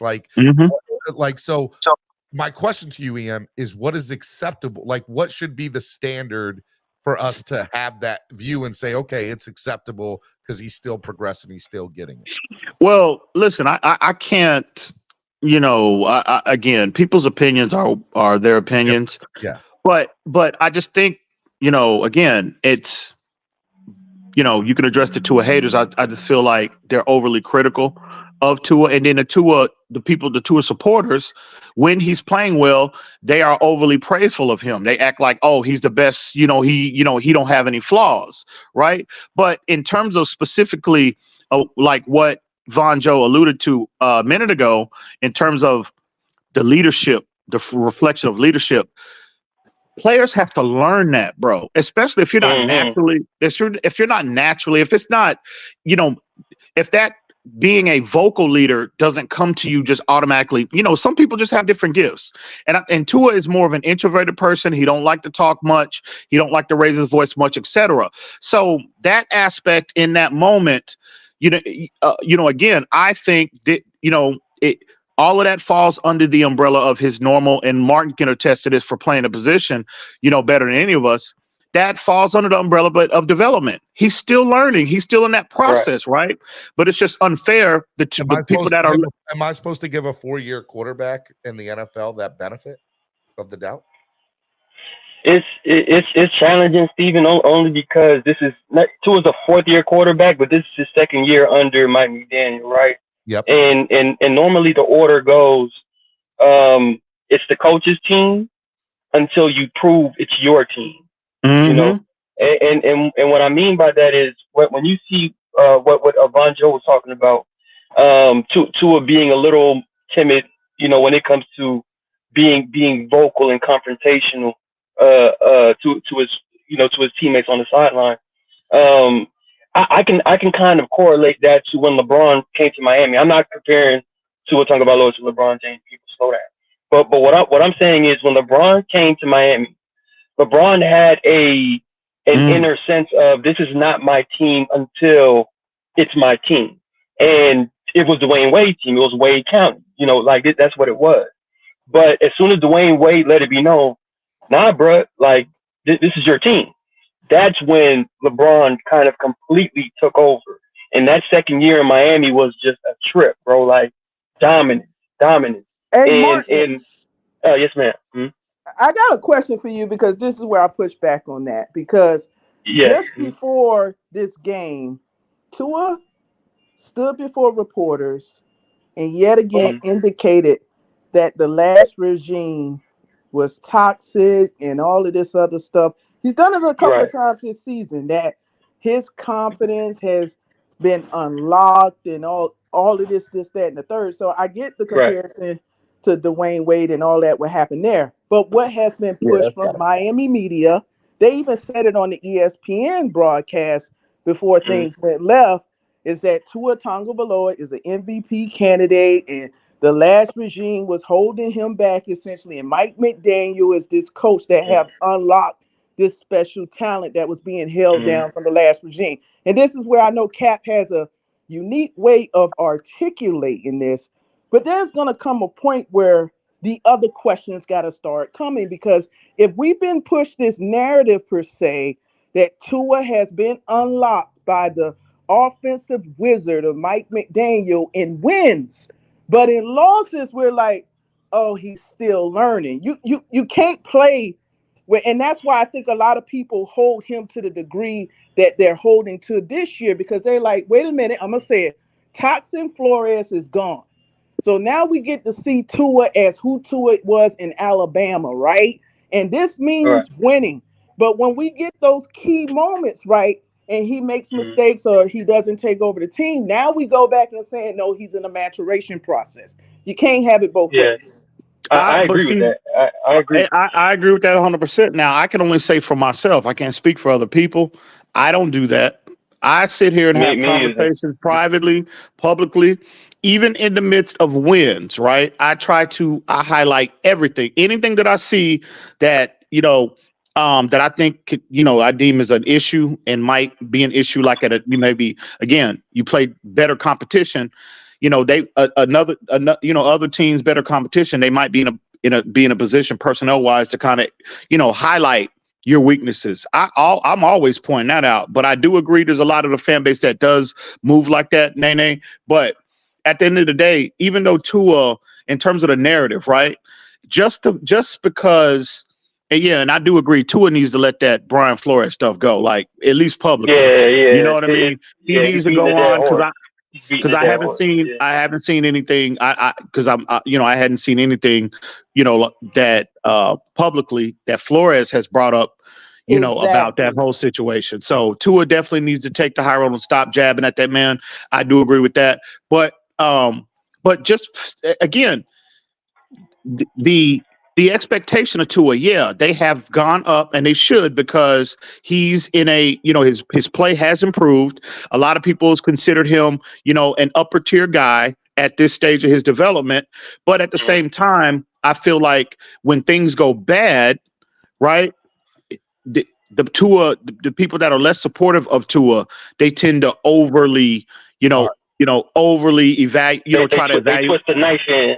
Absolutely. They go a little overboard in their critique, right? Yeah. It's like, after what happened Monday night, every panel, every platform that was open, not one thing about the coach, not one thing about any other aspect of that game that went wrong, right? It's all focused on the quarterback. And I get it. That comes with the position. But that don't necessarily make it accurate. I didn't get on a platform, but I was I was on the phone with my buddy Ryan, and he'd tell you I was all in McDaniel's ass on the phone. I was like, look, man, this is and that's how I felt about it. But all right, my last question for you guys, and I'm gonna put you all on the spot, all four of you. I want you to tell me what you predict the Dolphins' record will be in the next 4 games. And all 4 of you. I'm gonna let y'all go first. And I want that all 4 of you. And what's your I've already gave my prediction on the season, 11-6. However the chips fall where they may. So you think if they lose that extra game, then that's on them. So you think 2 more wins for them? Right. All right. Yeah. 2 and 2. 2 more wins and 2 more losses. All right, Nene. That's my official record. What's your prediction, Nene? I gotta go game by game because you kind of got me off track here. I think they're gonna drag the Jets. I think they can beat Dallas because I think Dallas is grossly overrated. I think Buffalo is a win, but Baltimore is possibly a loss. All right, so 3 and 1 for you. Martin, what about you? Yeah, Steven, I've always been a what's the antonym for advocate? Because I don't like predicting stuff like this. Only because there's far too many variables in place. No, I us, Martin. Yeah, I know, man. But even us looking at this Tennessee game, we didn't necessarily take into consideration that our entire offensive line. But that was the thing, right? We were like, okay, we should beat this team, but there were so many variables in place as far as certain key players missing in key spots, for our matchups, and equally, I don't know if y'all were in Miami, but there was such a weather drop. Like I remember during the day it was like 70-something degrees, and then by the time night came, it was like in the 60s. And I was like, damn, bro, this don't feel too good. You feel me? Like I'm just saying, like there's so many variables to say, is this not going to happen? All right, so Martin, let me give you my thing on the variables. Here's my if the Dolphins lose to the Jets, which I don't believe that they will, but if they do, I don't think the Dolphins win another game this year. If the Dolphins, I agree with that. If the Dolphins beat the Jets, I'm afraid I agree with you on that part. And lose to Dallas, then I think they're going to win 2 games. They'll go 2-2, like Crypto's prediction is. And then if Miami goes 2-0, they win out. They go 4-0, point blank. Like they're not losing to Baltimore, and they're not going to lose to Buffalo. Here's where the conversation is going to get a little uncomfortable. If the Dolphins, if they finish the last 5 games 1-4. No, it's 4 games. 4 games left. Well, I'm just saying the last 5. They lost Monday night, so they would, okay, if they finish, if they in the last 5 games, including the Monday night game, they're 1-5. They wind up 1-4, right? Okay. Yep. And they don't meet expectations going into 2024. What is the strategy of this team? If they have a monumental collapse, so EM, if they don't make the playoffs, if they somehow miss out on the playoffs, this is extreme, but I think this needs to happen. I'm gonna say get rid of everybody, start over it. Wow. All right. Here's why I'm that critical and that extreme. Because it'll be the 7th head coach that's a first-time head coach that just we haven't been able to do it. There's absolutely no reason with the talent that we have that we shouldn't make the playoffs. We should at least make the playoffs, right? At least. If we miss out on the playoffs, missing the playoffs is not acceptable. Like it's unacceptable. There's I can't accept it as a fan. Like I'm over it. Right. If we make the playoffs and lose the first round, I'm gonna be pissed. But Danny Crossman's got to go. The kicking and punter got to go. And there needs to be some big account. Some people need to lose their jobs. There's some people that need to lose their jobs, and we definitely need to make some big changes and why we didn't do it. If we win a playoff game, then I think everything stays the same, and we just keep moving forward with what we got at hand. That's where I'm at with it. If we miss the playoffs, get rid of everybody. If we make the playoffs but don't win a playoff game, I think there needs to be some firings going on, and I don't exactly know where, except Danny Crossman definitely needs to go. And then if they win a playoff game, I think everything stays the same. I think, let me, address your question, Steven. The last 4 games, the next 4 games. Yep. You know what? I think the Dolphins are going to go 3-1 in those games. I think that Baltimore being the loss. Yeah, I think that Baltimore game, that's Baltimore they look the part this year. They look to be more more of a complete team this year. So I think that's a 50-50 game, to be honest with you. But I do think they are going to we're going to get healthy. Hopefully we get healthier.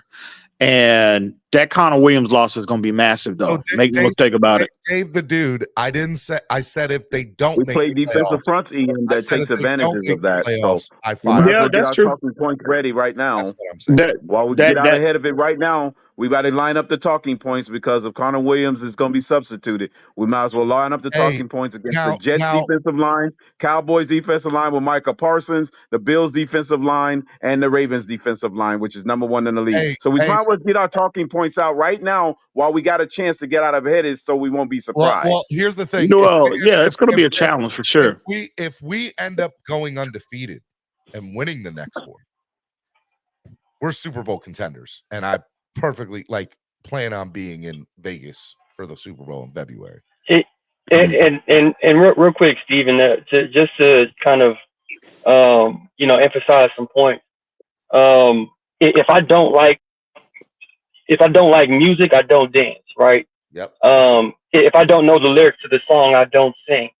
There's a situation where we're trying to be something that we're not. And what I mean by that is, if you do not have the personnel to do certain things, a la Tyreek Hill is injured, so we no longer do the squat motions, right, with any other player except Tyreek Hill. When we have certain players on the field, man, utilize the players that we have on the field. We're not going to have our offensive line in the best condition. So what do? Okay, let's run the football. Pivot and adjust. just get back to your roots, man. Mike McDaniel was hired as a run game coordinator. This passing thing is directly tied to he has a great ball distributor in Tua and a great reception guy in Tyreek. I get it, but if that's all you have, 1 to 10, you might want to run the football. Let's establish something first. Let's get back to the roots first, because I believe, and I've said this since day one when Tua got drafted, you have to have a run game in this league in order for young quarterbacks to succeed. 100%. And we have a run game in our possession, but just like this previous game, we just keep running away from the run game. Ironic. And it's like, nah, man, run the football, do it. And that's why I can't understand the disconnect with Mike McDaniel and his team, bro. It's like, but see, going back to last year, Martin, right? It's a first-time head coach. That's why it's a first-time head coach. He doesn't know. Well, no, this is the question. This is his second year. There's no first. No, he's in year 2 now. Yeah, but right? Can I answer the question? Yeah, Nene, real quick. But Stephen D. Martin, y'all recall last year, right? When y'all recall crypto, you remember too. Last year, when I went public, right, and I was like one of the first ones to highlight this man's motivation, right, with Tua and Tyreek. This man seems to be preoccupied. His focus last year was drastically misplaced, in my opinion. Again, and I attributed that to, again, he's trying to get Tyreek Hill 2,000 yards because Tyreek Hill said that the first thing came out of his mouth as soon as he shook his hand was 2,000 yards, right? He was on this in the preseason before the season started. He was on this, well, I think I can make Tua an MVP caliber player campaign and leading up into the season, right? He seemed preoccupied with that, as opposed to those two issues, as opposed to figure out a formula, a plan, a blueprint that can best maximize the offense as a collective. And it seems like there's a lot of residue from that, right? Last year that we're seeing surface, in particular in the losses. And again, I was told that I was crazy for even letting that enter my mind and even put that out in our community. You are crazy, EM. Stop it. Just saying. Go ahead, Nene. Can I answer the question? Get it off, Nene. Go ahead. I can tell you what it is too much of the good cop. You can't be extreme. You can't be a drill sergeant, especially in this generation. They're a little bit sensitive than what we came in. That's why you can't be McDaniels and you can't be the coach's friend neither. There has to. It's just like parents, right? You got to have a certain level. When I say fear, I'm not talking about peeing down your pants. But if I go out here and do something wrong, I'm not going to get coddled. And I know a lot of people were saying, "Oh, he gets on people," but it seems to me that they are too comfortable with being undisciplined. And I think when they hired Mike McDaniel, I don't think it was for a run coordinator. I think it was, we're going younger. We need someone, and I'm sure he showed them that little highlight tape of all of Tua's accomplishments and throws, and they forgot the other side of it. And that's why you get two different teams when they play two different styles. You have to be equally balanced in terms of being comfortable and being accountable. And I think when you saw Bradley Chubb sling his helmet, all of the offset and penalties, of those different things to me. You ain't ever seen nobody do that on the floor, have we? Do y'all recall that at any time? What I'm saying is, you're seeing their habits. This is what they do in their practice. Your habits are your habits. How you practice is how you play. And I just think that's the issue with Mike McDaniel. Now, can he grow out of it? I think he can. But I think when we're winning, it goes to the polar right. Oh, we finally got someone that got the players happy, and I'm telling you, Miami media had a good spin on this. Everybody's happy. Everybody loves McDaniel. He's a pleasure to work with. But what happens when Mike McDaniel, quote unquote, get in somebody's ass? Do they fear it? Or it's like, oh, come on, stop playing with me, dog. And I think that's what you're seeing. I land my plane. See, and that was my biggest concern with Mike McDaniel, right? He came in, and again, I'm not knocking his approach. I'm not saying don't, there's something wrong with a quote unquote players type of coach, right? But the responsibility of the coach, you got to find that common ground between being approachable and being a disciplinarian on top of that, right? Because when it comes to make tough decisions, that was a very good example of when you're trying to motivate a player, right? When you're trying to motivate a player, that there has to be a level of fear there. There has to be a level of fear of accountability there, right? And a healthy dose, right? Now, being overly critical, being overly, critical of Absolutely. players, that's an issue. But again, that's part of coaching. You have to figure out a way to reach every single player that's on your roster, right? And that was a concern. Martin, you and I, we had those conversations privately on several occasions. That is always I'm not necessarily saying that that's what's transpiring now, but the lack of discipline, penalties, Bradley Chubb throwing his helmet, and again, how tight. Think about the moment that how the game unfolded. How you make a drastic mistake at that moment, and again, I'm not trying to compare Flo and McDaniel, but one thing about Brian Flores, what I respected about him, that level of discipline he implemented, he's instilled in that team. Look, under his tenure, we were one of least penalized teams, right?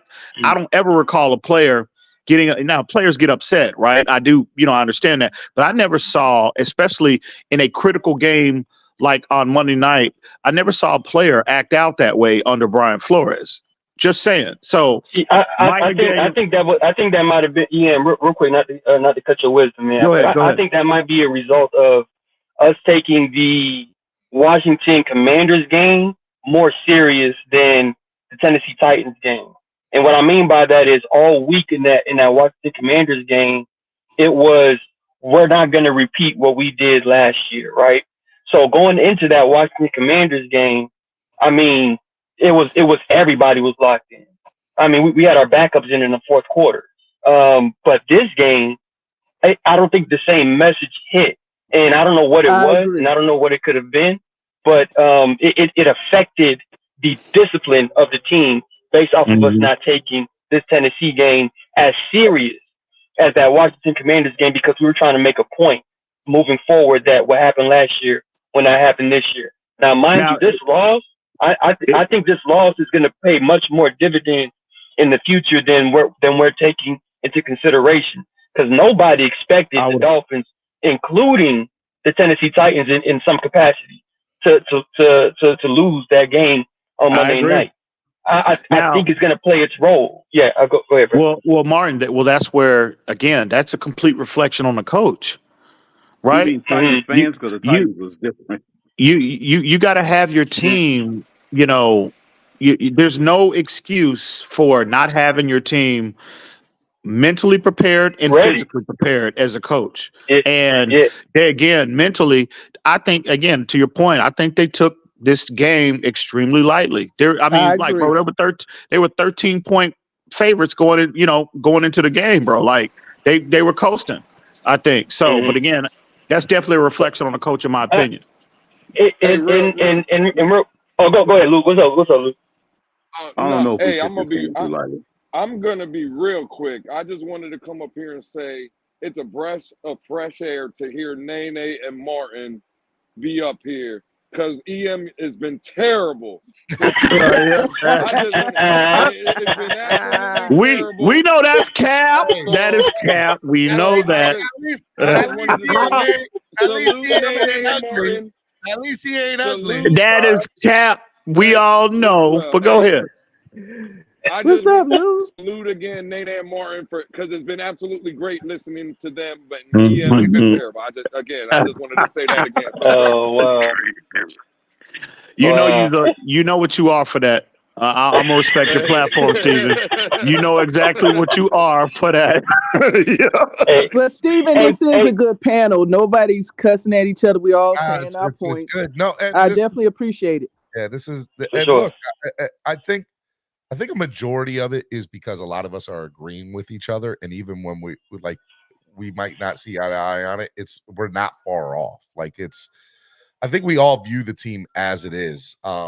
I don't know if people agree with me about if they don't make the playoffs, everybody should get fired. That's how I feel. Do I think it's going to happen? Probably not.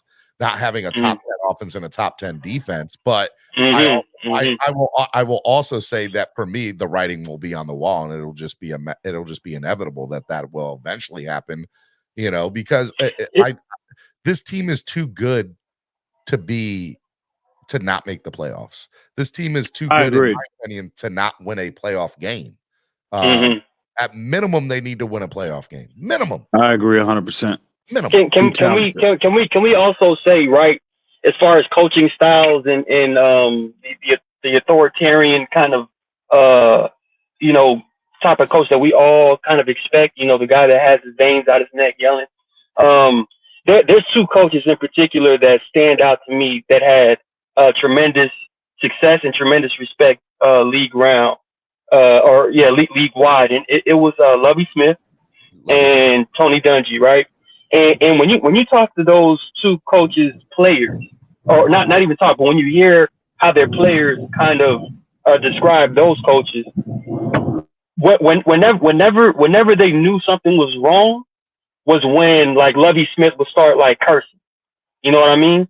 Like during halftime, if the defense gave up over like 100 yards in the first half to a running back that hasn't had a good game all year, he'll go into the locker room like, gosh darn it, guys, what's going on? And then from there, all the players be like, dang, bro, we tripping.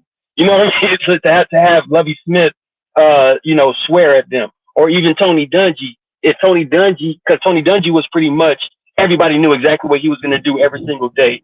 Tony Dungy did not flinch. He did not blink. It was like everybody knew. But when he made any type of subtle word or phrase or whatever, everybody would respond to it. I think Mike McDaniel has the same type of effect, but it's not as noticeable just yet. I think they're still working on figuring out how Mike McDaniel's like his signal, like, guys, let's get this going. I don't think they can hear him just yet, but I think there's going to be a point in time where once that dragon is out, and it might not even be like a swear jar type of situation. It just might be dead silent. You know what I mean? As far as that, they need to respond. He's also sending two different types of messages, Mike McDaniel. I find his press conferences to be unbearable. Listening to him, I definitely approve that message. He is terrible, bro. Hey, I got like 30 seconds. Terrible. So I gotta pick someone up. I just wanted to ask a question. Good Lord, he just cut me at the knees. I'm sorry. Damn, Todd. Wow. He's coming in wrecking shop, boy. Personal foul, crack back block. Go ahead, Todd. They let Bonjo do it. You go ahead and do it too, Todd. No, she can continue. I just want you can answer it afterwards. I just got to get off here. I'm gonna listen to it. But supposedly the players had a team-only meeting right after the game. How much of a difference do you think that's going to make compared to not having one last year? They had it right afterwards, I heard. What? You said a team meeting? Apparently, players only meeting. I'm sorry, players only meeting. Yeah. Well, my answer to that is the only people that can help the players get to the level they need to get to at this point of the year is the players. So 100%. So if the players have a players only meeting, which I hope that they did, my hope is it's for accountability. My hope is it's players getting in players' asses and that there's some yelling and screaming going on, because I think that needs to happen. Hopefully a few punches through.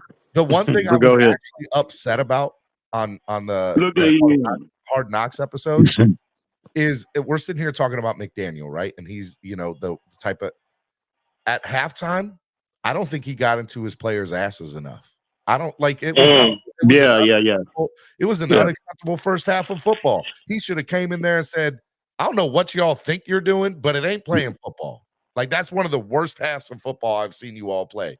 And if you think that's going to get us to a Super Bowl, you got another thing coming. And then should have walked out. He should have been foaming at the mouth. Yep, he should have been foaming at the mouth. How do we know he didn't do that already? Because they didn't. No, we saw it on Hard Knocks. Hard Knocks. Yeah, we saw it on Hard Knocks. Listen, But no, cutting before everybody Buddy off. cut me off, I just think I can answer his question. Get him, Nene. I Put think your I can foot on his answer neck, his Nene. question. I just think some things, and maybe I'm older school, shouldn't be media knowledge. If they had a players only meet, and that's what I'm saying about Mike McDaniel. Why is that mentioned publicly? That should be something in the locker room that we don't need to know about. It seems like everything, in some retrospect, is a show. You know, the celebration dances. You know, some of the I dressing. was mad they did the celebrations on Monday. And I mean, don't get me wrong. Football is football. You should have fun.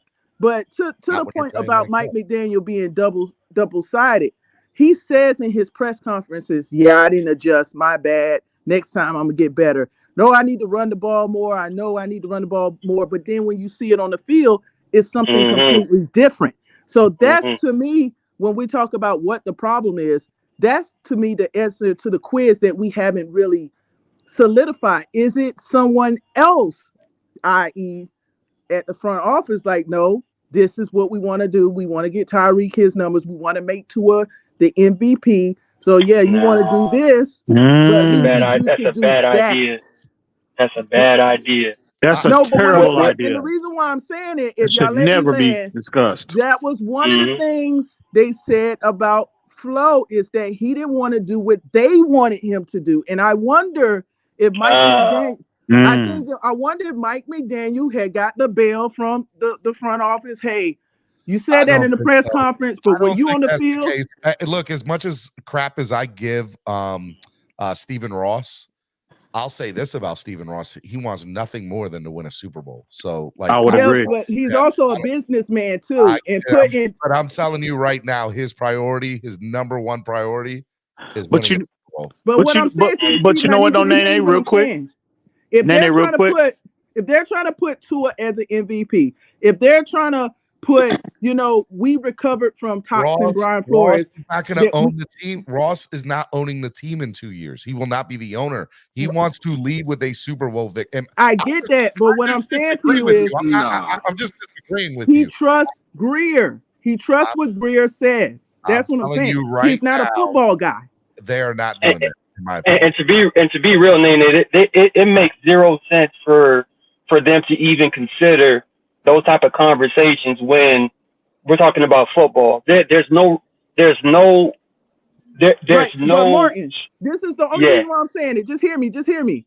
If he goes on the press conference and say, "I need to run the ball," and he consistently throws the ball, it's got to be a reason why. And I just say, I don't think you could cut it out in terms of marketing and business. If we're promoting this. I hear you. I hear you, and I agree. I agree, but it shouldn't be the case, especially when it boils down to winning football games and playing winning football. When that interferes, and real quick, Ian, when that level of outside interference as soon as it injects itself into the preparation, right? Film room, getting the plays together. As soon as it starts interfering with things like that, that's the outcomes you're going to have. You're going to lose games because you're not fully invested in exactly what you need to do at that moment in time. You're thinking too far ahead into the future. You need to be right here, right now. But you know what, though? Here's what I'll give you, Nene. I truly believe that McDaniel wanted to make Tua an MVP. But I believe after last night's or Monday night's game, that ship has sailed. Hopefully. I think that their number one priority is winning and has been all year. But I don't think it came from the top, in my opinion, because Stephen Ross, I would agree. He's only going to own the team for another year or two. And he 100% wants to leave with a Super Bowl ring. But Steven, I will rebuttal, and then I gotta go because I gotta go and get this checkup. I've been sick, but I just want to leave with this point. The reason why I mention this because this wouldn't be the first time that the front office has told the head coach on what he needs to do with this team, and those people are still here. But Nene, I don't think if there is some truth to your point, I don't think that's coming. I don't think that's coming from the top. I think that's self-inflicted. That's Mike McDaniel's own personal motivation. Again, That man, look at when he was hired, right? Before he was hired, during the interview process, look at the project, look at what he presented to allegedly, because again, I wasn't sitting in on his meetings, right? On that interview process. But he built his whole, justification on why they should hire him. It was all centered around Tua, right? A. Then B, you hire him. Again, Tyreek Hill's words, not mine. First thing came out of that man's mouth was, "Hey man, how you doing?" When they traded for him, did you get settled in? How's your family? No, the man said 2,000 yards. First thing came out of his mouth. So I think McDaniel is caught between. Building up his own personal brand, establishing his level of cachet in the league as a head coach, and on top of that, he's trying to win in the process. But but the problem is, and I don't necessarily have a problem with that, but the issue is when you're allowing too much focus to be on the first two areas that I highlight as opposed to the last one. So EM, here's my rebuttal.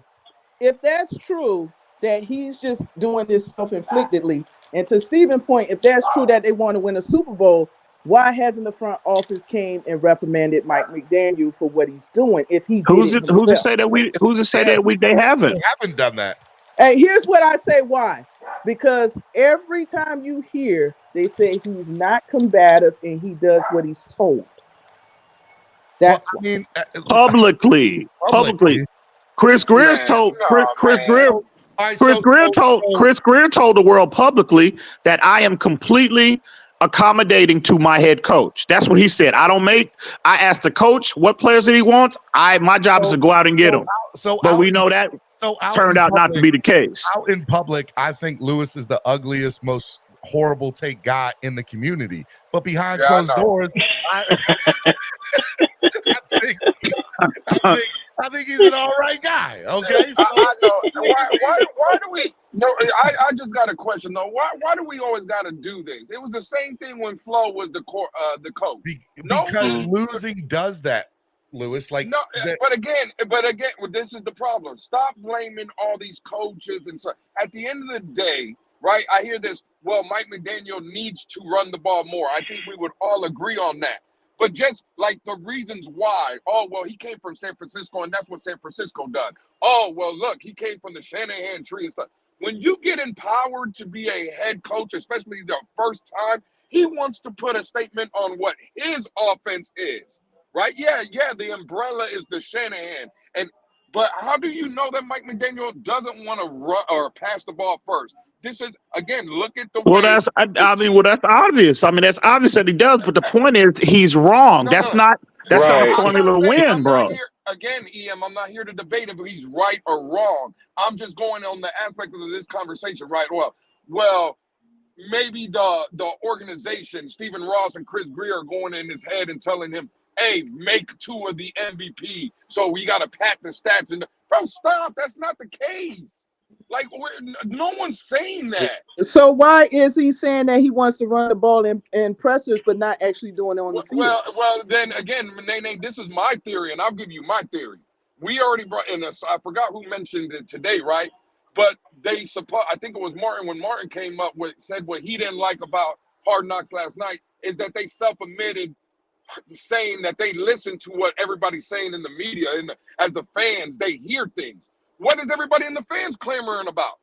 We need to run the ball more. We need to run the ball more. So, in my opinion, if we're going to have this real conversation, again, it's just my opinion, I think he's telling y'all what y'all want to hear.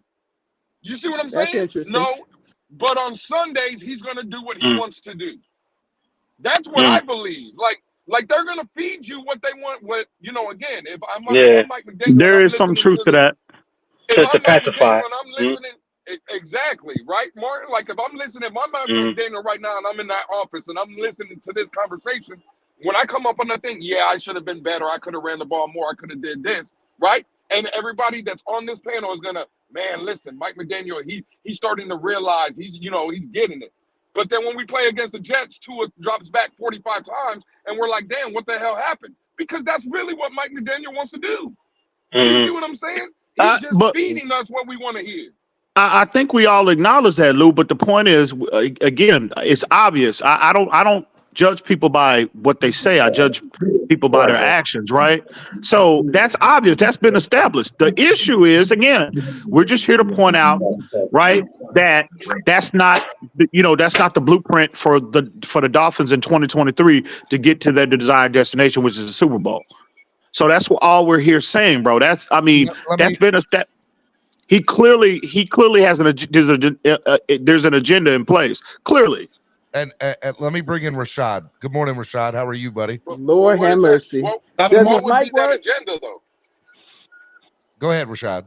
No, I'm just listening. I'm trying to get all. Yeah, I want to know. I want to know what the agenda is. EM just said there's clearly an agenda. Well, what is the agenda? Well, I just told you he wants to kill two birds with one stone, right? He wants to establish Tua as the best quarterback in the league. He wants to establish Tyreek with his 2,000 yards, and he wants to win at the same time. Oh, okay, and that's fine, but this is where I would push back, and me and you have had conversations about this. Then don't tell me in Washington when Tyreek Hill has 3 catches for $132 in the first quarter, and he only finishes with 2 catches after that. So you see what I'm saying? You can't tell me that Mike McDaniel is trying to get Tyreek those 2,000 yards. No, and hold on. Can I Go finish? ahead. Can I finish? Go ahead. Go ahead. You can't tell me that after the first quarter, a man has 3 catches for $132, and the remainder of the game that what we're talking about is he's trying to stat pack to get to 2,000 yards. Bro, Tyreek easily in that game could have had an extra 100 yards. He could have threw for another 100 yards. Tyreek could have easily had 300 yards in that game. I don't disagree with that. I don't disagree with that. But what did I tell you? But what did I tell you? But that kills the narrative of what everybody's trying to paint of him trying to stat pack. No. I don't think. No. I don't think it does. I told you this privately, bro. I told you, right?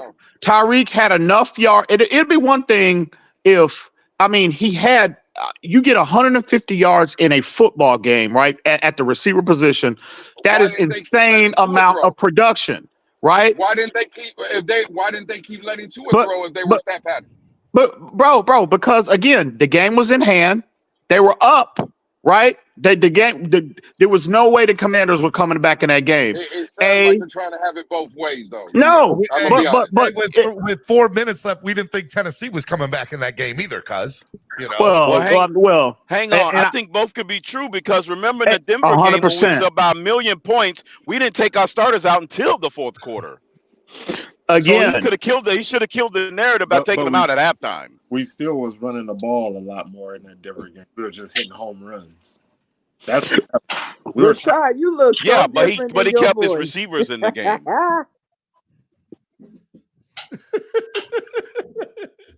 And that's crazy. You want to call me ugly, Steven, but you don't say nothing about Rashad. That's crazy. I didn't say he was ugly. I just said he looked different.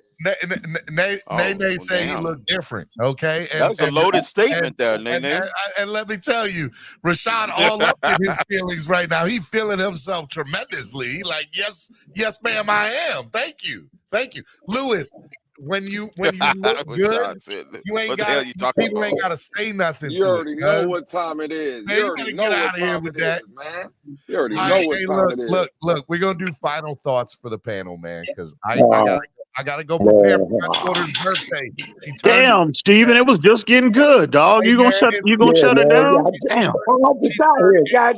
Shame on you, Steven. My daughter turned 8 today. I gotta go get ready to get her dinner. I'm not allowed to say party. My wife said I can't say it's a party, but there's clearly people coming over and cake and food being served. I gotta go get stuff ready for her party. All right. I'm out though, Steve. Hey, I'm out though. Salute to everybody. EM, thank you for coming on, brother. It was a good conversation. Yeah. Salute. Hey, what's up, Lou? What's up, Stephen D? What's up, everybody? What up, Fred? Fred, what's up? Fred. I got here late. Hey, Lou. I just wanted to say, man, I agree with everything you were saying, bro. I just got here up a little late, man. Yeah, whatever. Hit the horn. Yeah, Lou. No. Trucker Sean just donated $20 to the channel. I appreciate it, Trucker Sean. Okay. In the books. Hey, Let's go ahead and do final thoughts. We'll start with Crypto. Crypto, final thought. I'll go. Oh God. All right. Listen, I found this game a little disturbing, but not surprised, given what time of the year it is. But listen, I'll say this much. We spent a lot of time arguing about what was our most complete game between the Washington Commanders and the Denver. I can tell you this much. This was one of our most complete losses because even though we only lost by one, guess what? They controlled our offense for 3.5 quarters for the second time in 3 years as being the only team to do so. We didn't get an offensive production. We didn't get an offensive production until halfway through the fourth quarter when they gift wrapped it up to a muff punt and a freaking botch by the freaking quarterback to his running back on a pitch play. So we basically was on the verge of being completely shut out offensively until Tennessee decided to gift wrap us and say, "Oh, we don't want this game. We're going to show you why we are 4-18." And then guess what? They had intestinal fortitude and came back and took what was really theirs in the first place. That's all I got to say. All right, Crypto. Love you, Crypto. Be good. Great man. point. Crypto, go eat a hot dog. Go eat a hot dog, Crypto. Let me go next, Steven. Let me go next. The ugly guy can go first. Go ahead. Go ahead, Lewis. Oh well, then you must be wanting Rashad to go first. Is that what you're saying? No. Listen again. Hey, I think Trucker Sean said it earlier. I just seen it in the chat. This has been one of the best shows on Miami Sports Music, so I appreciate it. And the only real reason, again, I came up. Again, one of the only reasons I came up was to tell the homie Martin and Miss Nene was a breath of fresh air because EM was killing the vibe of the show. He's terrible. EM is straight up terrible. Yeah. Before I get out of here, I just want to say it again. He's terrible, but shout out to Martin and Nene and everybody else, man. Steven, I'll holler at you. I love you, Lewis. Peace, Lewis. Appreciate you, man. Fred, go ahead, Fred. Final thought, Fred. What's up, Steve? Hey, Steve, I'm going to say this, man.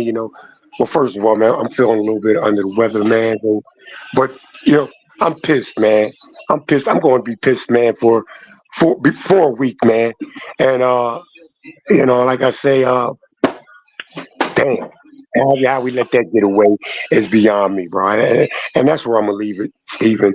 And I'm going to just go try to heal up some more, man. Thanks. All right, Fred. Feel better, man. Get better, man. Yeah. Be good. Mountie, man. Final thought, Mountie. Sorry you didn't get a chance to really talk, Mountie. It's all good. It's all good. It's always great to be on Stephen D's show. Just listening or either with them, interacting with other people, man. Wilding Out Wednesday is always a good day, baby. It's always a good day. Hey, it's all good. Hey, man, it's all good. Fins up. We should have won, but on to the next one. And good fortunes. Hey, I'll catch you later, Stephen D. All right, man. Be good, bro. All right, Rashad. Final thought of the day, man. Am I upset about the loss? Yes. Do I think it was needed? Yeah, because I feel like our players have been playing with a look at me attitude, and like the celebrations and everything is a little too much. I want Smash Mouth football. We don't have the attitude of a playoff team. I want that. I want to strike fear into opponents, not by my skill, but with my hatred for you. Like, that's just how I look at it. I don't see us talking trash. I don't see us giving too many dirty hits. We play by the book. We play by the rules. We do exactly what the NFL wants. I want a little bit more nastiness to us. I ain't mad at you on that. I have to agree with you, man. Hey, thank you for coming on this morning, and I love you, brother, and I'll see you next time, my guy. Talk to y'all soon. All right, man. All right, Nene. Final thought, Nene. Well, first of all, Stephen, I think this is the first time we actually talked football. So I hope you enjoyed my perspective. I did, Nene. I actually know a little bit, not all. I don't study film, but I know a little bit. You a football head, Nene. You're a football head. You know your stuff. So my final thought is, like the majority of us, whether you love Tua, hate Tua, love McDaniel, I think at the end of the day, when you get to the scheme of it, we want the Dolphins to win. And I just hope that they want to win. It's one thing for us to want to win, but they have to. And I get the player only meeting and all of that la da da stuff and the coaching and all of that stuff, but we are in a unique position to actually get there, right? So I need them to have the mental fortitude as professional. It's a reason why they're professional athletes and we're fans. This is what you get paid to do. This so when you lay an egg, right, in front of the on national TV with all of those crowds, I need Tyreek Hill and I love him. Don't be bashing the fans on Twitter. Don't do that, because at the end of the day, that just shows me where your focus is. I need them to be focused on winning, not records, not celebration dancing, all of that stuff. I need them to focus on winning. And the other thing that I will hope for, the final thought for the fan base, is let's active listen to each other, because I think that's where all the yelling and Listening the is fundamental, right, Nene? I mean, not just listening so someone can shut up and you say your point, but actually comprehend what they're saying. Because a lot of times when you get through all of that, like what we had in the panel, you can have a respectable agree to disagree conversation, because we all For want the sure. same thing, the Miami Sure. Dolphins to win. And Martin, it's been a pleasure. Follow me on Twitter. I'll probably be in the spaces today, but thank you, Stephen, for letting me come up and say my piece. Anytime. Fins up. Fins up, I man. ain't got it. I ain't got social media, man. So yeah, I won't be seeing you on. I'm sorry about that. But big respect to Nene, man. She a football head for sure. Hey, Martin, I'm a big fan, man. I think the content you make with Reason is some of the best out there. I really got Appreciate it. big ups for what you do. I appreciate you coming out to the show today, man. And I'd love to talk with you more, man. I'd love to have For more sure. conversations with you around football in the future, man. You're a good guy. For sure. I appreciate it, man. And trust me, man, your platform is one of the ones that, we all can just, we're at work, we're doing whatever we need to do, but when the notification pops up, we just have to sit down and listen to like just good football talk, man. So I enjoy it every time. But yeah, brother, coming down to the wire, you don't go through what you've went through as a team, acquisitions, draft picks, coaching changes, putting everything in alignment to this point to completely crumble as not only a team, but as a fan base included, to say, okay, all's lost. We can't do that, because we built too much and we sacrificed too much to get to that point. Where we're at right now is we just have to we can't look at the big picture just yet. We have to continue to do what we've been doing, which is put one brick down at a time until you build the first wall, and then you build the second wall, and then you build every wall until you have a complete, first frame of the house completed. We have to be patient, man, and we have to be patient with ourselves. We have to be patient with the games. Every game coming up is going to be important. Michael Dean already said it. We're guaranteed 4 more games. Anything else after that is directly on us. But every game in front of us right now is the most important game. So they got to approach it that way, man. We're right in front of it. The team is still good, even though we've lost a ton of players. We don't talk about it as much, but we've lost a ton of players throughout the season, in and out. Most recently, and even just most recently, Connor Williams. That's a major piece. I don't think we can undermine how major of a piece it is to lose the top center in the NFL. Regardless of how he snaps the football, he has outstanding prowess to blocking the man in front of him. So again, it's a big loss, but hey, it happens, and we move on. The number one thing I'm glad about is Tua is still up. Tua started all 13 games this year, and I couldn't be more happy about that, man.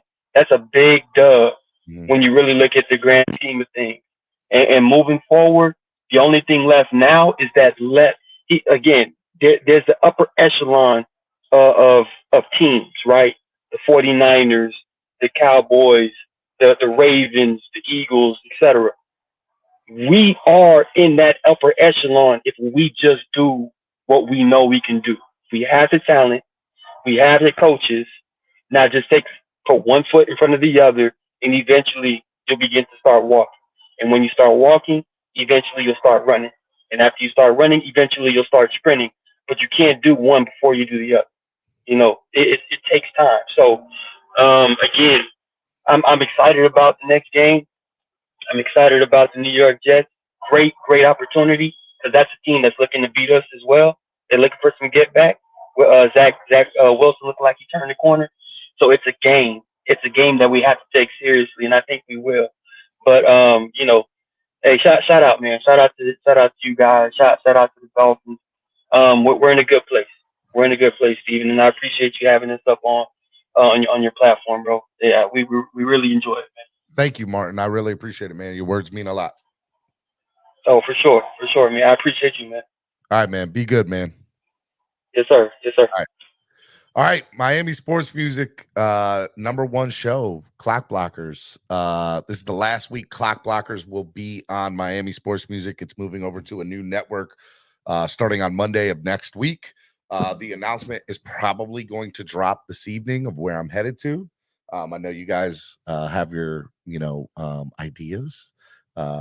And it's exciting. This is an exciting time for me and Clock Blockers and moving stuff. So I am very excited about it. If you guys enjoyed today's show, donate to the channel.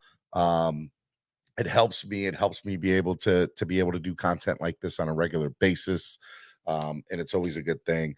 If you guys want to donate, because my daughter's birthday is tonight, any donation that comes in between now and by the time I end this stream, I'll give to my daughter for her birthday. She turns 8. It's on the 13th, so $8 or $13 donations. Send them in, okay? And I'll give it to my daughter for her birthday.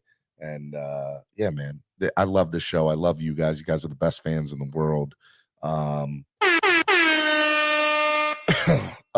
Tomorrow's Thursday. I will have Tamaris on, hopefully, and Cameron 954 will be on. We'll definitely do that. So that'll be a good show. And then Friday will be the last Spread Kindness Friday show we have on the channel. So I'm excited. I'm planning on having some really cool guests on for Friday's show. I think I'm going to take even the callers on one at a time, so y'all can say what the show has meant to you during the 3 years it's been up here on Miami Sports Music. So I love you guys. You guys are the best. I'm going to go. I got balloons to blow up. I got to go get the cake. I got to hide a few more presents. This whole being a dad thing for birthdays, man, it gets a little crazy. Shout out to my wife. Without her, this birthday party, I can't call it a party. This birthday get together doesn't go down. My wife is the best. Love her to death. Hope you all enjoyed today's show, man. It was good. Wildin' Out Wednesday. All right. I'm going to let the song play for a minute. Donate to the channel. Hit the like button. Share the link. We'll see you tomorrow. Peace. My intuition told me this.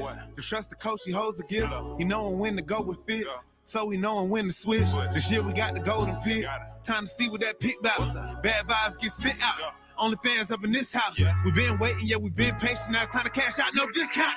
Super Bowl, yeah, we in route. I don't know when, but it's close. I don't want to overhype, but I just know I like it. So excited, you gon' notice now. You should notarize it. They say tour from that rock. Shout out to Samoa, and now it's time to lay the smack down. You think he Dwayne Johnson? Time to be the people's champ. Hit him with the people's elbows, stick together like it's Velcro. You think you can stop us? Hell no, all day I dream about sports. I think I need some shadows. Custom with some Dolphins colors, just to let them know we here. Yeah.